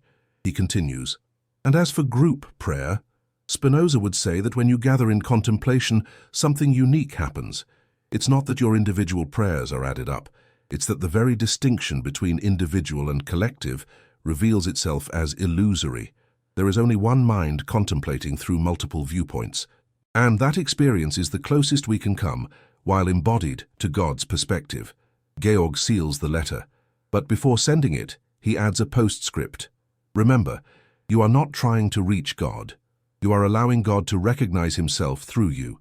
The difference is subtle but fundamental. One is effort, the other is surrender. And in surrender, you find what you were always seeking." As the years pass, Georg observes how Spinoza's ideas spread, not as organized doctrine, but as seeds planted in ready minds. Some reject them completely, others are transformed, and a very few experience what Spinoza experienced, the complete dissolution of separation between self and God. And Georg understands that this was Spinoza's true prayer, not the requests he made in life, but life itself. Every thought, every word, every action was a way for God to explore the possibilities of finite existence. And Spinoza's death? It was the final prayer. It was God consciously returning to himself, carrying all the experiences of a life dedicated to truth. Georg opens his personal diary and writes, "Today I understood something. Spinoza didn't die. He just stopped limiting himself to individual form. And now, through each person who reads his work, through each mind that awakens to the truth of unity, he continues alive. He continues praying. He continues being the way God knows himself." And then Georg does something he has never done before. He prays, but not with words. He prays with pure gratitude. Gratitude for having known Spinoza. Gratitude for having been witness to the greatest discovery a human being can make. That separation between human and divine never existed. And in that wordless prayer, in that gratitude without specific object, Georg touches something that Spinoza touched, something that everyone can touch, if they know how to look, how to listen, how to be. He touches the heart of everything, the place where all prayers are born and to which all return, the place that is no place, the God who is not person, but is everything, the eternal here, now, always. And understanding this, Georg finally comprehends why Spinoza smiled when dying. Because death is not an end, it's just God stopping playing at being limited and returning to playing at being infinite, and the game never stops, never can stop, because God is the only player, and you are the game. London, 1685. The Spinozist circle has grown. What began as 5 people in a small room now gathers dozens in a rented hall near the Thames. But they're not just university students. There are merchants, artisans, even some clergy who come in secret, risking their positions for something they feel is truer than their own doctrines. The informal leader of the group is a young doctor named David Hartwell. He discovered Spinoza at 25 during a deep personal crisis. His little daughter had died of fever. and all prayers, all rituals, all the faith he had built crumbled at once. That's when someone lent him a copy of the Ethics, saying, "Maybe this will help, or maybe it will destroy what's left of your faith, but at least it will be honest."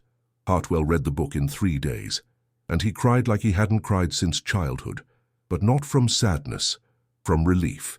Finally, someone had told the truth.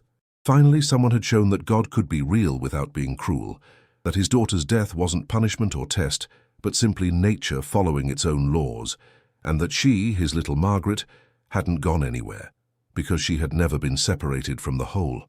Now, 8 years later, Hartwell stands before the group, about to share something he discovered, something no theologian had ever explained, but that Spinoza made crystal clear.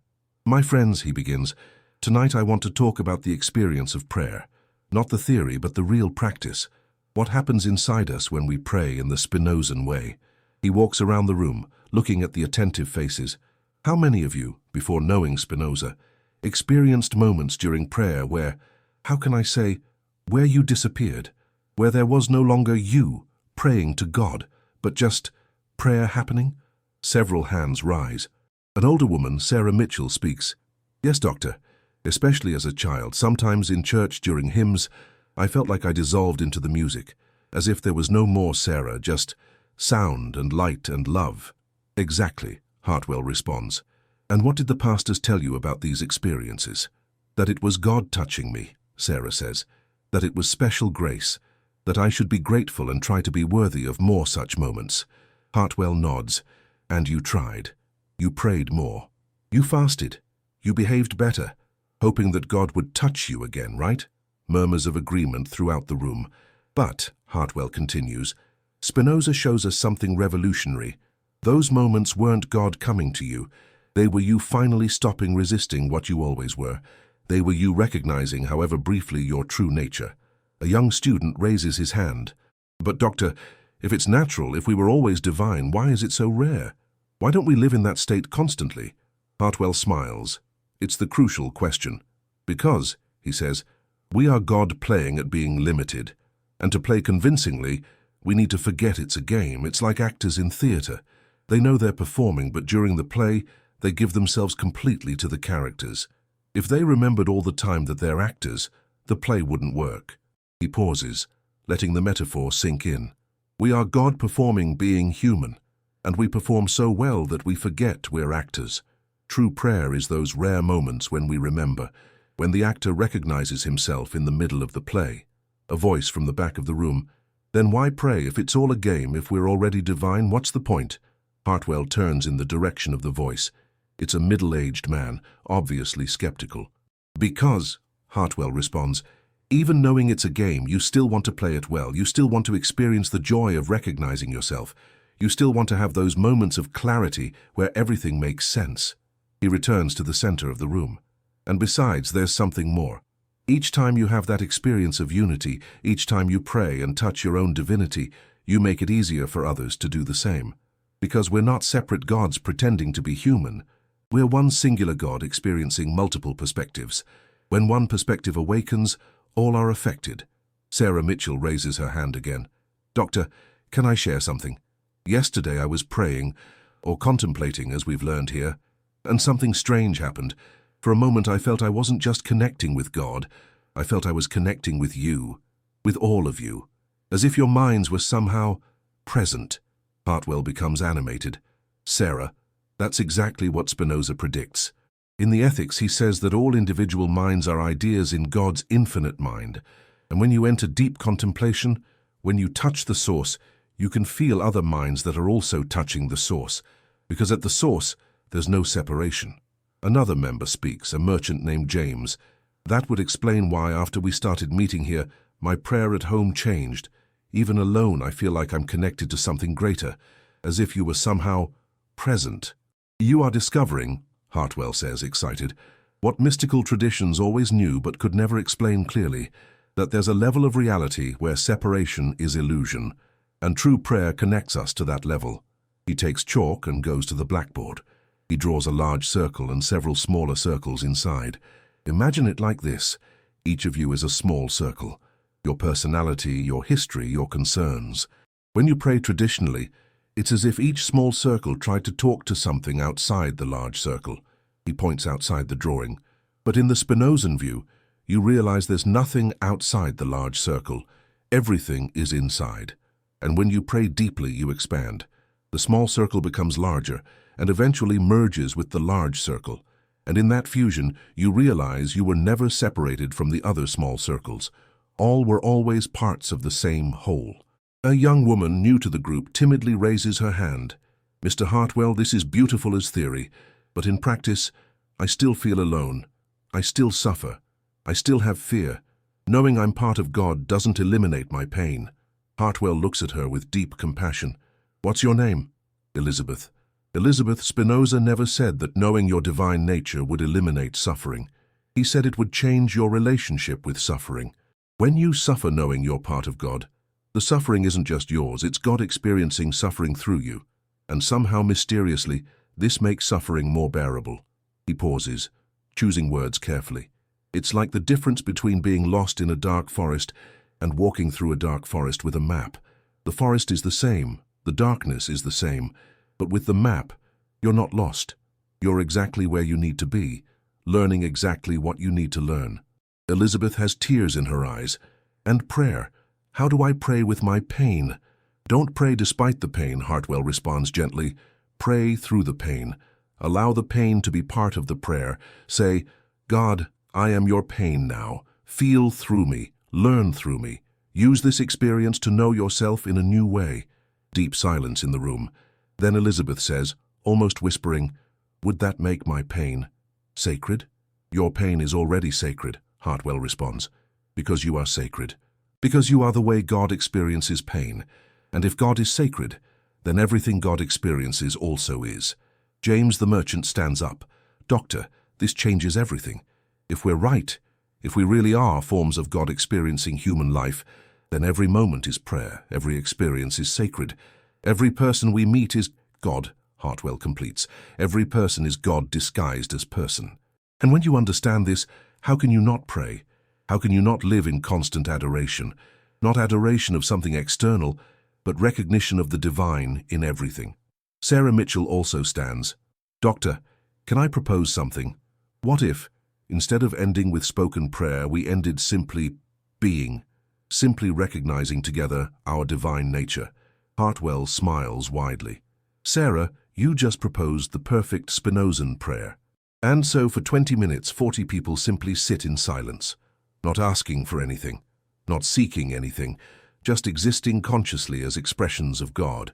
And in the room, something palpable happens. A presence, a peace, a union that no ritual could create, but that arises naturally when divine beings recognize each other mutually. When the silence ends, no one speaks immediately, because words seem inadequate for what they just experienced. Finally, Elizabeth, the young woman who had spoken about her pain, whispers, "I felt you. I felt all of you, not as separate people, but as facets of the same jewel." And Hartwell knows she understood, that they all understood, that Spinoza was right, that God doesn't hear prayers because God is the prayers, is the speaker, is the listener, is the very act of praying. And when you understand this, everything becomes prayer. Every moment becomes sacred. Every experience becomes a way for God to know himself. And that knowledge, that direct experience of unity, that's the beatitude Spinoza promised. Not in heaven, not in the future. Here, now, always. Paris, 1690. The city boils with Enlightenment ideas. Voltaire walks the streets, still young, still forming the ideas that will make him famous. But there are other thinkers, less known, who are also shaping the future. In a cafe near the Sorbonne, a group meets secretly every Thursday. They call themselves the Free Thinkers and study prohibited texts. Today, the book on the table is Spinoza's Ethics. The group's leader is a former Jesuit priest named Pierre Bayle. He lost his faith 5 years ago, but didn't lose his spiritual thirst.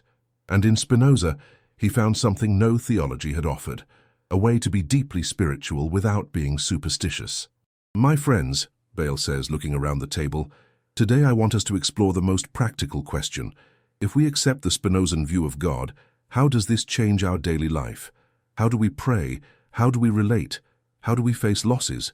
A young woman, Madame de Lambert, responds, "Pierre, Since I began seeing God as Spinoza suggests, my morning prayer has changed completely. Before, I recited Hail Marys, asked for protection, listed needs. Now I simply observe. I observe my own mind awakening. I observe thoughts arising, and I recognize this is God thinking through me. And how does it feel? Bale asks. Less anxious, she responds without hesitation.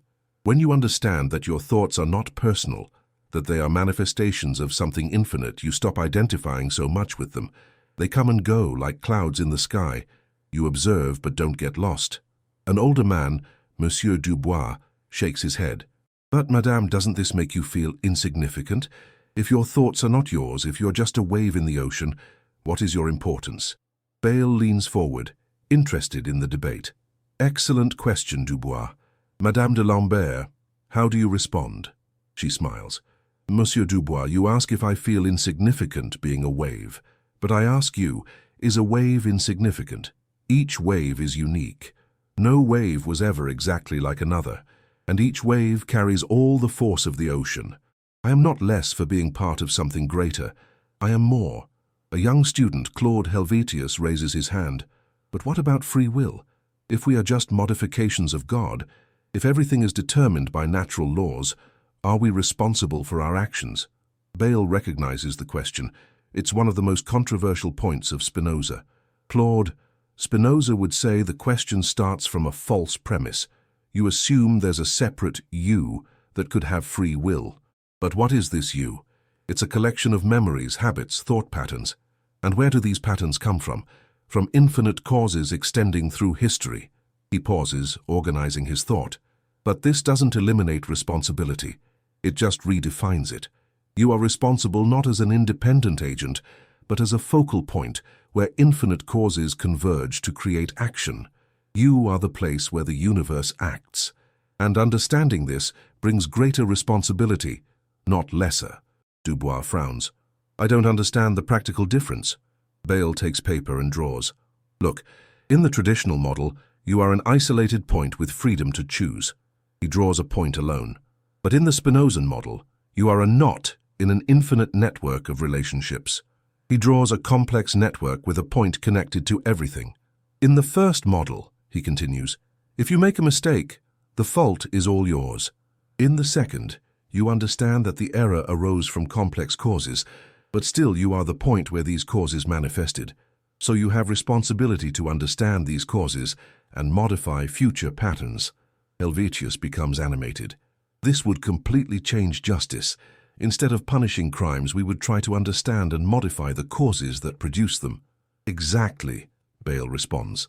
And it would change prayer too. Instead of asking forgiveness for sins, you would contemplate the mental patterns that led to problematic actions, and in that contemplation, the patterns would modify naturally. Madame de Lambert nods enthusiastically. Yes, I experienced this. When I observe my anger without judging it, just recognizing that it's God experiencing anger through this form, something happens. The anger doesn't disappear immediately, but loses strength, as if conscious observation transformed it. A new member speaks for the first time. It's an artist, Jean-Antoine Watteau. Forgive me for interrupting, but this explains something that always intrigued me. When I paint, especially in the best moments, I feel I'm not the one creating. It's as if something else was painting through me, as if I were just an instrument. Bale turns to him, interested. Continue, Jean-Antoine. Well, after reading Spinoza, I understood. It's not that something external possesses me. It's that I finally get out of the way and allow my deepest nature to express itself, and that deepest nature is divine. It's God creating through this specific form. And does this change how you paint? Asks Helvetius. Watteau thinks for a moment. It changes how I relate to the process. Before I forced, I tried to control every brushstroke. Now, I prepare the conditions, canvases, paints, light, and then become receptive. I allow the painting to paint itself. And the works that emerge this way are different, more alive, as if they had their own soul. Bale smiles widely. Jean-Antoine, you just described Spinozan prayer applied to art. Instead of asking for inspiration from an external God, you align with the divine creativity that is your own deepest essence. Dubois, who has remained skeptical, finally asks, but Pierre, doesn't this make us cold? calculating. If everything is determined, if we are just parts of a cosmic machine, where is love, compassion, humanity? The question touches the heart of the matter. Bayle breathes deeply. Monsieur Dubois, let me tell something personal. When I lost my daughter 2 years ago, I was furious. Furious with God for allowing it. Furious with myself for not being able to save her. Furious with the world for continuing to turn as if nothing had happened. Total silence at the table. But then, studying Spinoza, I understood something. My pain was no less real for being determined. My love for her was no less genuine for being part of a larger cosmic pattern.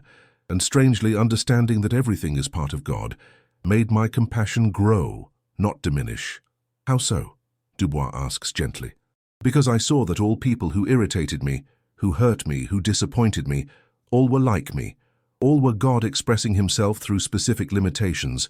And if God experienced pain through me, he also experienced confusion through them. How can I hate another expression of God? How can I not have compassion?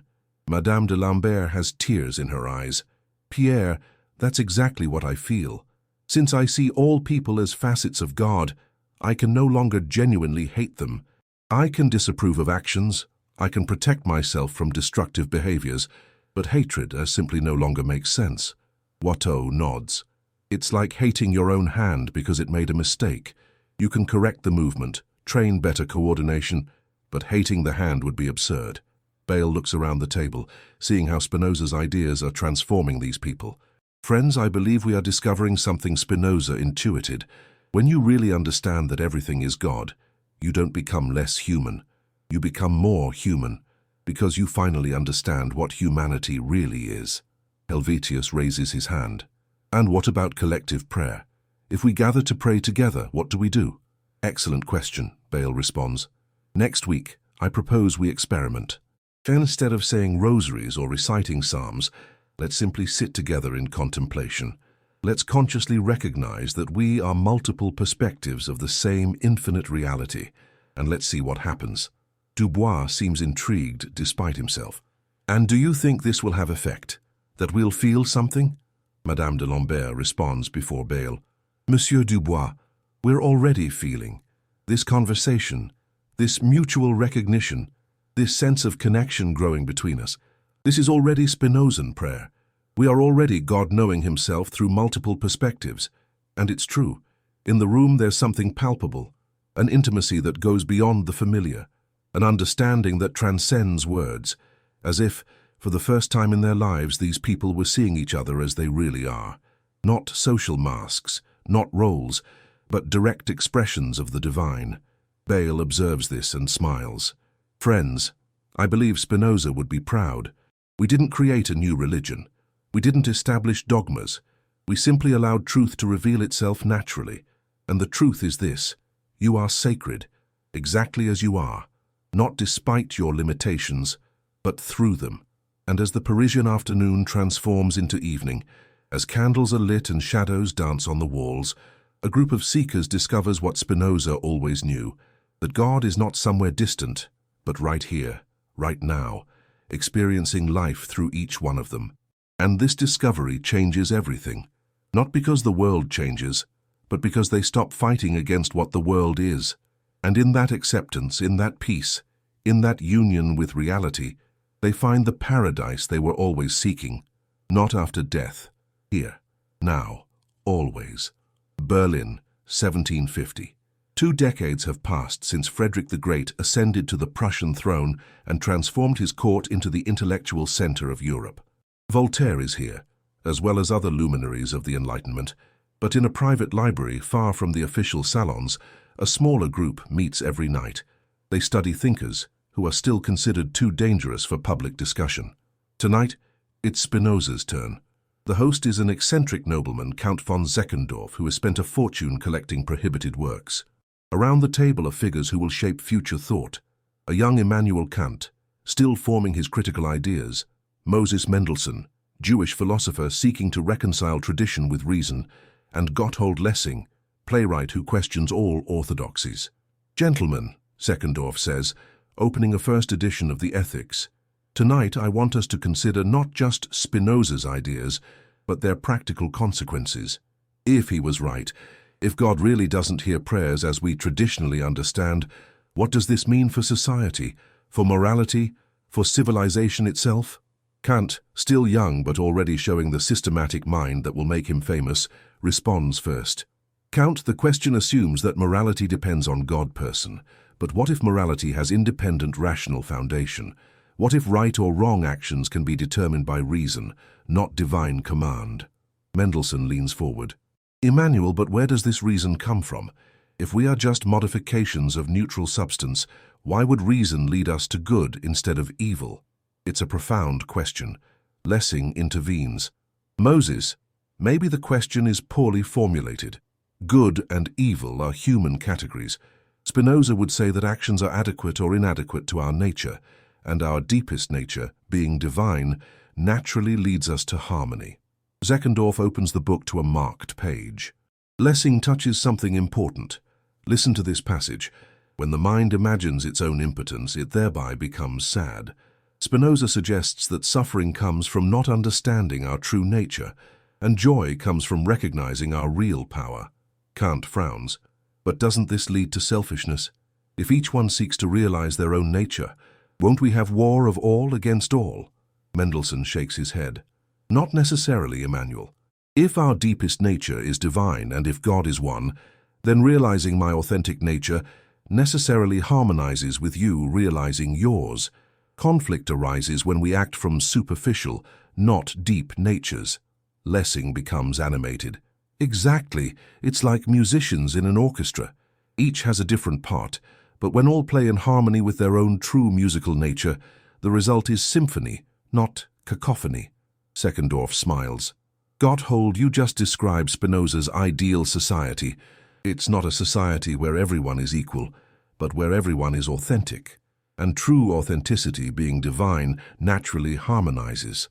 Kant remains skeptical. But how do we determine what is authentic nature? Without external standard, without God person establishing moral laws, each one can claim that any impulse is divine nature. The question silences the table.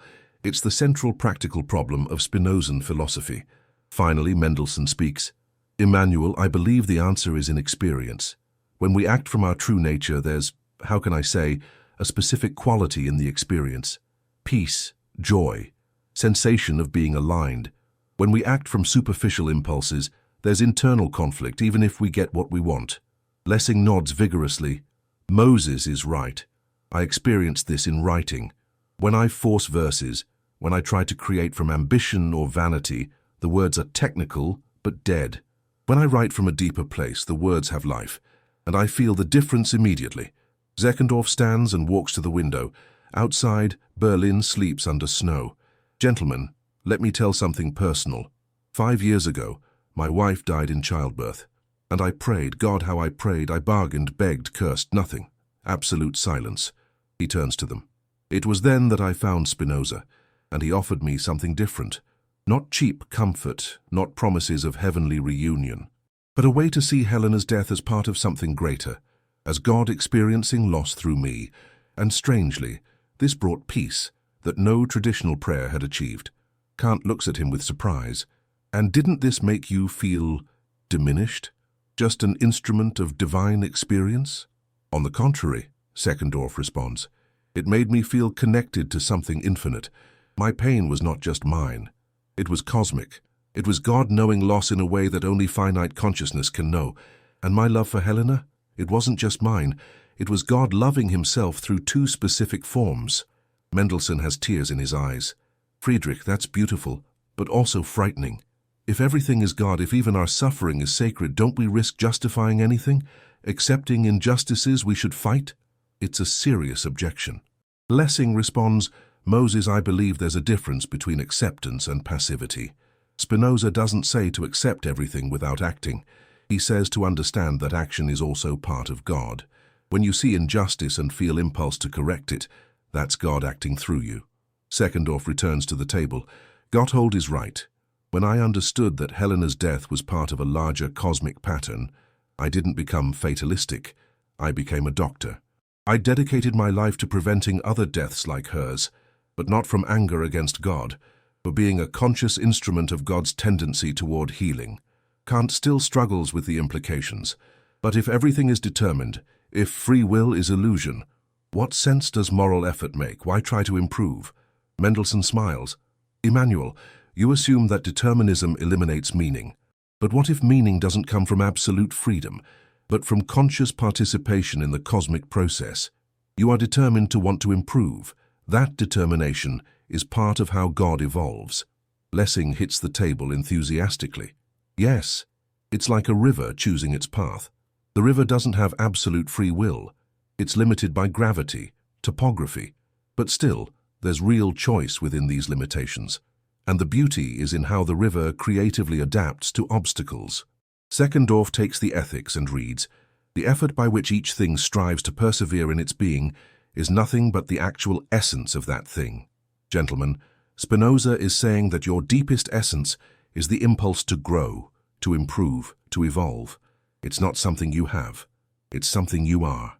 The discussion continues through dawn. They explore implications for education. If children are divine expressions, how can education not be sacred?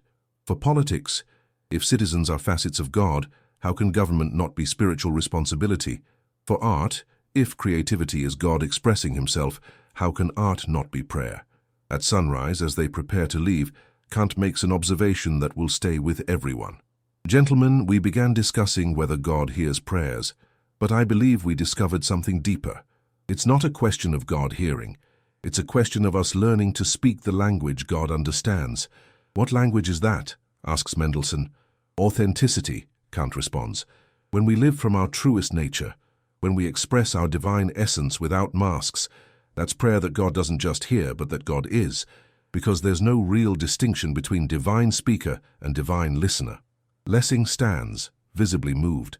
Emmanuel, this means every moment can be prayer. Every authentic choice, every act of love, every search for truth, every artistic creation, every effort for justice. All of this is God conversing with himself through us. Seckendorf carefully closes the ethics. Gentlemen, I believe Spinoza gave us the greatest possible gift. We no longer need to beg for divine attention. We no longer need to feel abandoned when prayers seem unheard, because we discovered that we are divine attention itself. We are God paying attention to the world through human eyes. And when they leave the library, when Berlin awakens around them, each carries something new, not definitive answers. Kant still has doubts. Mendelssohn still struggles with tradition. Lessing still questions authorities. But all have something they didn't have before, a way of seeing existence that makes every moment sacred, not by external decree, but by internal recognition. They discovered they don't need to convince God to hear them. They just need to awaken to the fact that they are already God listening, and when they awaken to this, everything changes. Prayer becomes conscious life. Life becomes constant prayer. And the separation between human and divine reveals itself for what it always was. A useful illusion, but an illusion nonetheless. And in that discovery, they find not just peace, but power. Not power over others, but power to live authentically. Power to express their divine nature without fear. Power to love without reservations. To create without limits. To seek truth without compromise. Because when you know you are God disguised as human, everything becomes possible. Not because you can violate natural laws, but because you finally understand that you are a conscious instrument of those laws. And a conscious instrument of God can do what unconscious instruments never could. It can awaken other instruments. It can help others remember their own divinity. It can consciously participate in the evolution of divine consciousness itself. And this conscious participation in God's awakening to himself through finite experience, this is the deepest possible prayer. Prayer that needs no words, rituals, intermediaries. Prayer that you are. Germany, 1781. Immanuel Kant has just published his Critique of Pure Reason, revolutionizing philosophy. But in his house in Königsberg on a quiet afternoon, he is rereading Spinoza for the 100th time. 30 years have passed since that night in Berlin, and the Dutch philosopher's ideas still intrigue and disturb him. A letter arrives from Moses Mendelssohn, now famous as the Jewish Socrates. The letter is urgent, almost desperate. "My dear Emmanuel, I need your help. My little grandson David is dying. Brain fever. The doctors have no hope, and I don't know how to pray.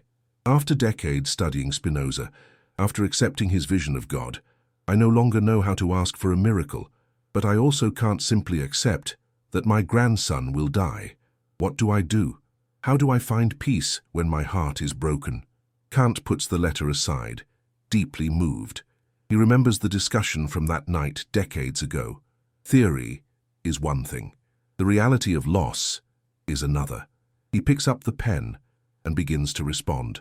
My dear Moses, your letter touched me deeply, not just for the personal pain it reveals, but for the philosophical honesty you maintain even amid suffering.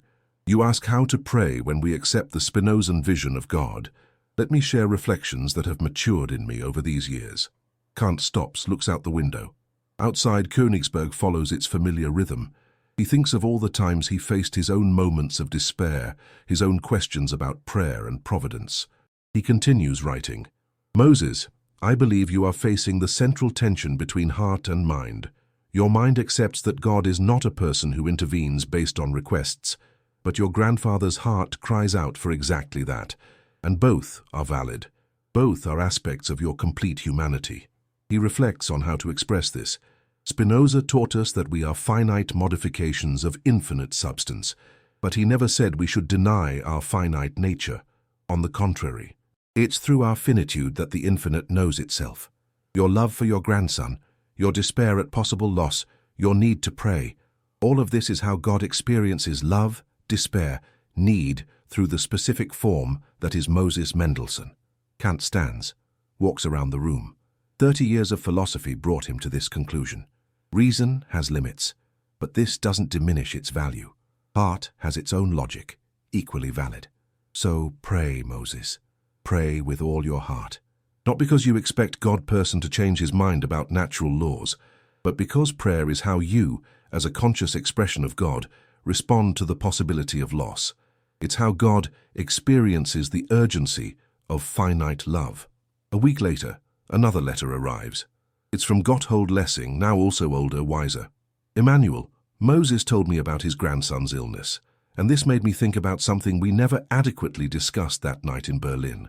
If we are all expressions of God, if even our suffering is divine, what is the role of community? How do we support each other without falling into sentimentalism or denial? Kant reads the letter with growing interest. Lessing continues, I have observed something remarkable.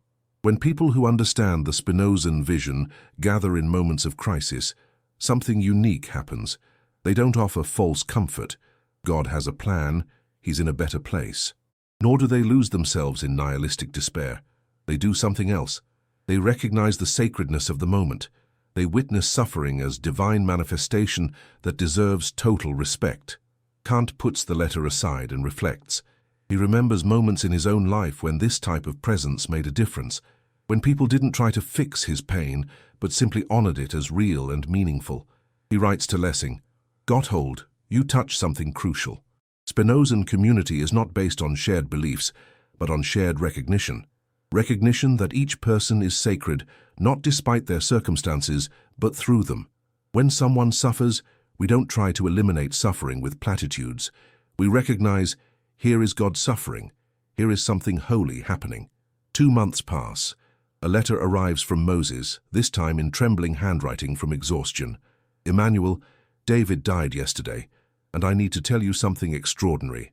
In the last days, when it was clear there would be no recovery, I stopped praying for miracle. Instead, I began to pray differently. I prayed recognition. I said, God, I see you in this moment. I see you in the illness, in the pain, in the medicine that doesn't work, in the love that cannot save. I see you in my powerlessness and in my infinite tenderness for this child. Kant reads this with tears forming. Moses continues, and something happened, Emmanuel. Not external miracle, but internal transformation. The pain didn't disappear, but it became sacred, bearable, as if recognizing its divinity transformed it into something carryable, not happy, but meaningful. The letter ends. David died in my arms, and in that moment, I felt something I never expected. Gratitude. Not gratitude because he died. That would be obscene. but gratitude for having been allowed to love him, to witness his brief flame, to carry forward something of what he was. Gratitude for being chosen as the place where God experienced this particular love and this particular loss. Kant carefully places the letter on the table. He understands. Moses discovered something that theory alone could never teach. He discovered that Spinozan prayer is not about getting what you want. It's about recognizing what is as sacred, and in that recognition, finding not happiness but meaning, not pleasure but profundity. He writes a final letter to Moses. My dear friend, you crossed the darkest valley a human being can cross, the loss of a beloved child, and you emerged with something precious, understanding that pain itself can be prayer when approached correctly. Not prayer that asks to change reality, but prayer that recognizes reality as already sacred, even when it breaks our hearts. Years pass. The three friends age, their correspondence becomes rarer, but more profound. And each, in his own way, develops a practice that might be called Spinozan prayer. Though this contradicts terms, since Spinoza never prescribed practices. Kant develops what he calls recognition moments, specific times each day when he deliberately acknowledges that his thoughts, feelings, and experiences are God experiencing through finite form.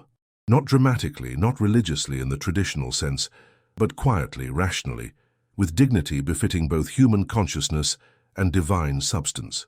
Mendelssohn creates a form of contemplation where he observes his own mind working, thoughts arising, emotions flowing, memories surfacing, and recognizes everything as modifications of infinite substance.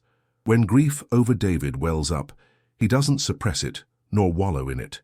He observes, here is God grieving. Here is divine love expressing itself through loss. Here is something holy. Lessing, always more artistic by nature, begins writing plays that explore these themes. Characters who discover they are divine, not through miraculous revelations, but through gradual recognition of what they always were. Audiences leave these plays not merely entertained, but transformed, carrying a seed of understanding that might bloom later into full recognition. And all three make a discovery that surprises them. This Spinozan approach to prayer, far from making them cold or rational in a negative sense, actually deepens their capacity for compassion. When you see everyone as expression of divine substance, how can you not feel tenderness for all struggles, all confusions, all beautiful attempts to understand and connect? Kant writes in his private journal, strange. I expected Spinoza's philosophy to diminish mystery. Instead, it has increased it infinitely. To see an ordinary person on the street and recognize, here is infinite consciousness experiencing itself through this particular history, these particular limitations, these particular dreams. This is more mysterious, more wonderful than any supernatural story. Mendelssohn, in his final letter to Kant, Emmanuel, I think we have discovered something important. Spinozan prayer doesn't solve the human condition. It sanctifies it. It doesn't eliminate suffering. It reveals suffering as one of the ways infinite consciousness knows itself. And in that revelation, somehow, suffering becomes bearable. Not pleasant, but bearable. And when each of these three men approaches his own death, they find that decades of practicing recognition have prepared them in ways they couldn't have anticipated. They die not with perfect serenity. They are still human, still finite, still subject to fear and uncertainty, but they die with fundamental acceptance. They die knowing that death is just another transformation in infinite substance, and that everything essential about them, everything they truly are, will be preserved eternally in the structure of reality. Their deaths are themselves prayers. Not prayers that ask for anything, but prayers that say, God, it has been an honor to serve as one of your temporary expressions. Take back now what always belonged to you, and use it in whatever new forms serve your infinite creativity. And somewhere, in the quiet spaces where genuine seekers congregate, where deep questions are asked without expectation of easy answers, the influence of these three continues. Not through organized movements or formal teachings, but through the quiet example of lives lived with recognition, with dignity, with acceptance of what is combined with determination to express the divine through human form. They discovered that Spinoza was right. God doesn't listen to prayers because God is the prayers, is the longing, is the asking, is the receiving.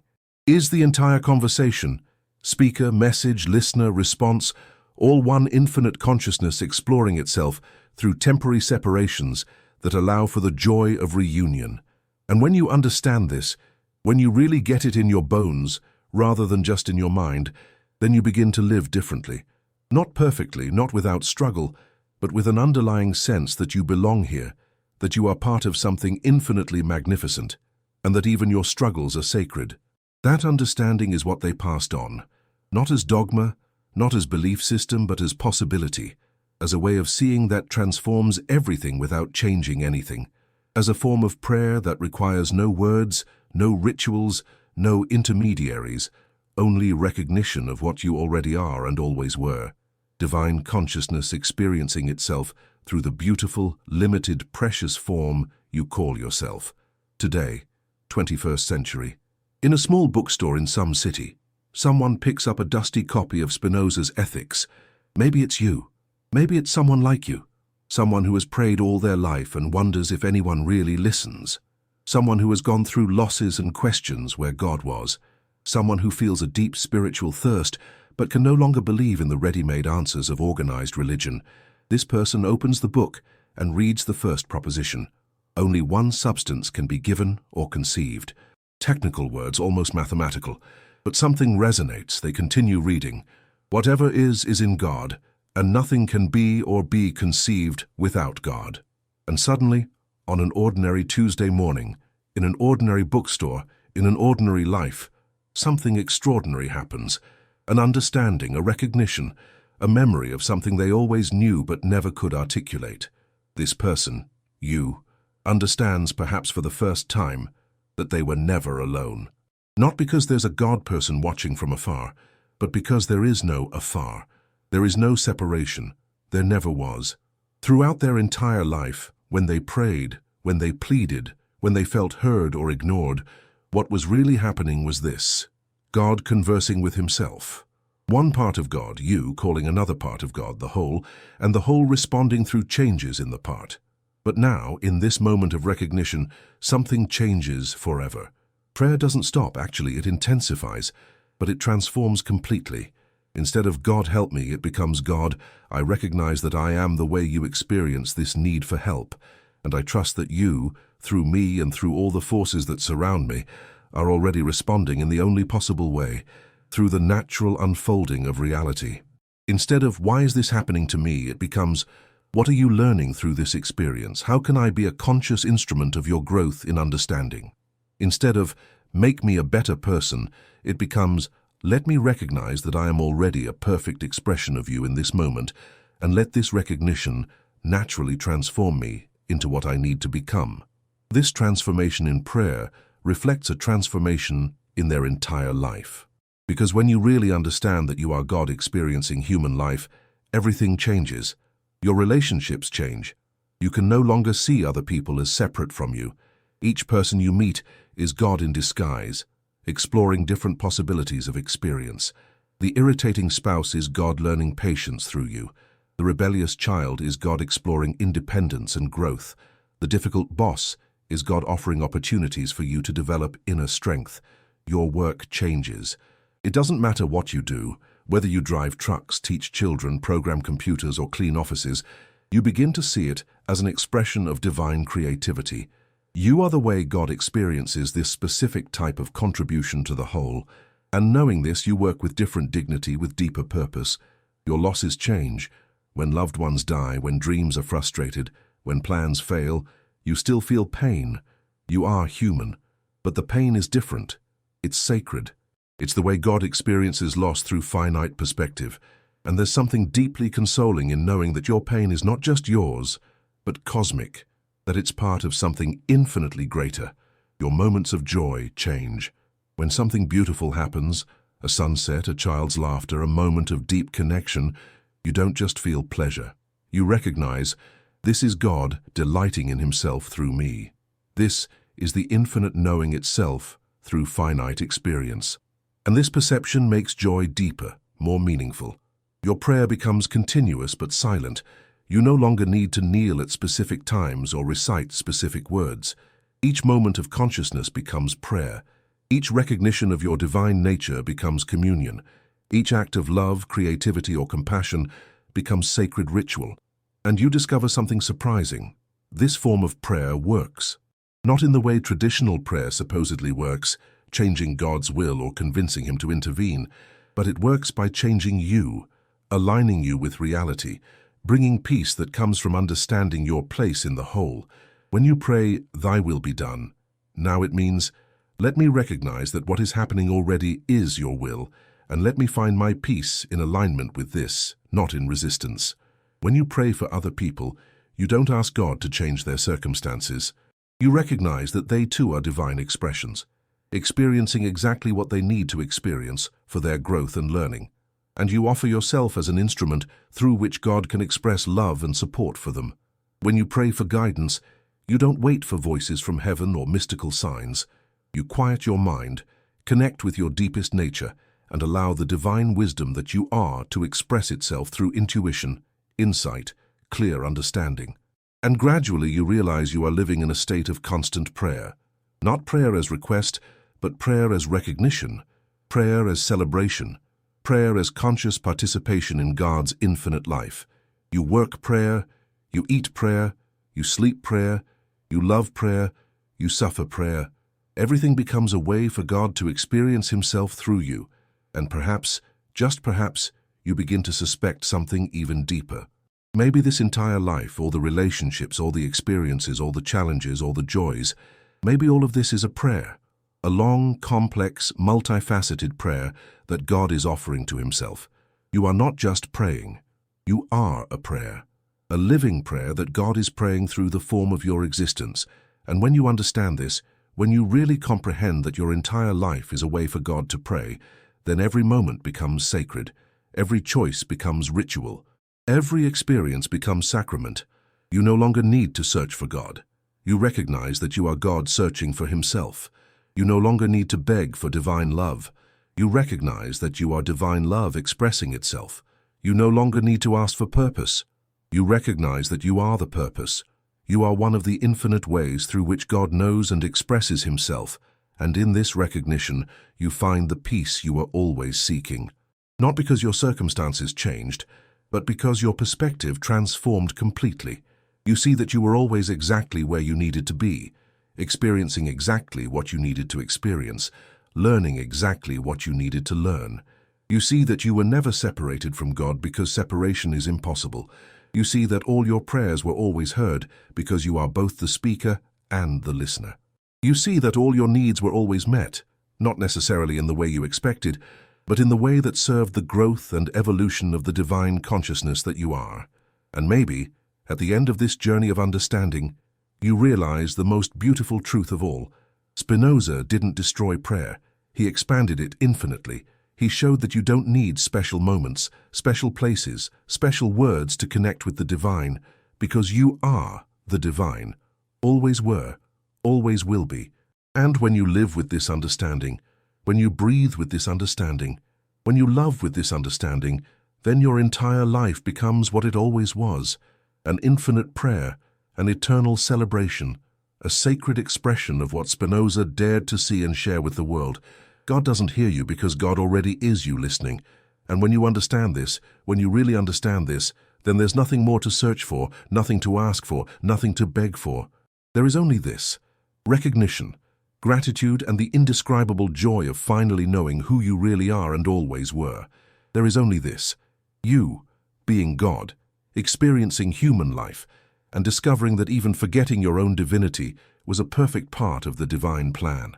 There is only this: the end of separation, the end of searching, and the beginning of living consciously as what you never stopped being. God praying through you, God living through you, God being you, and you finally being God.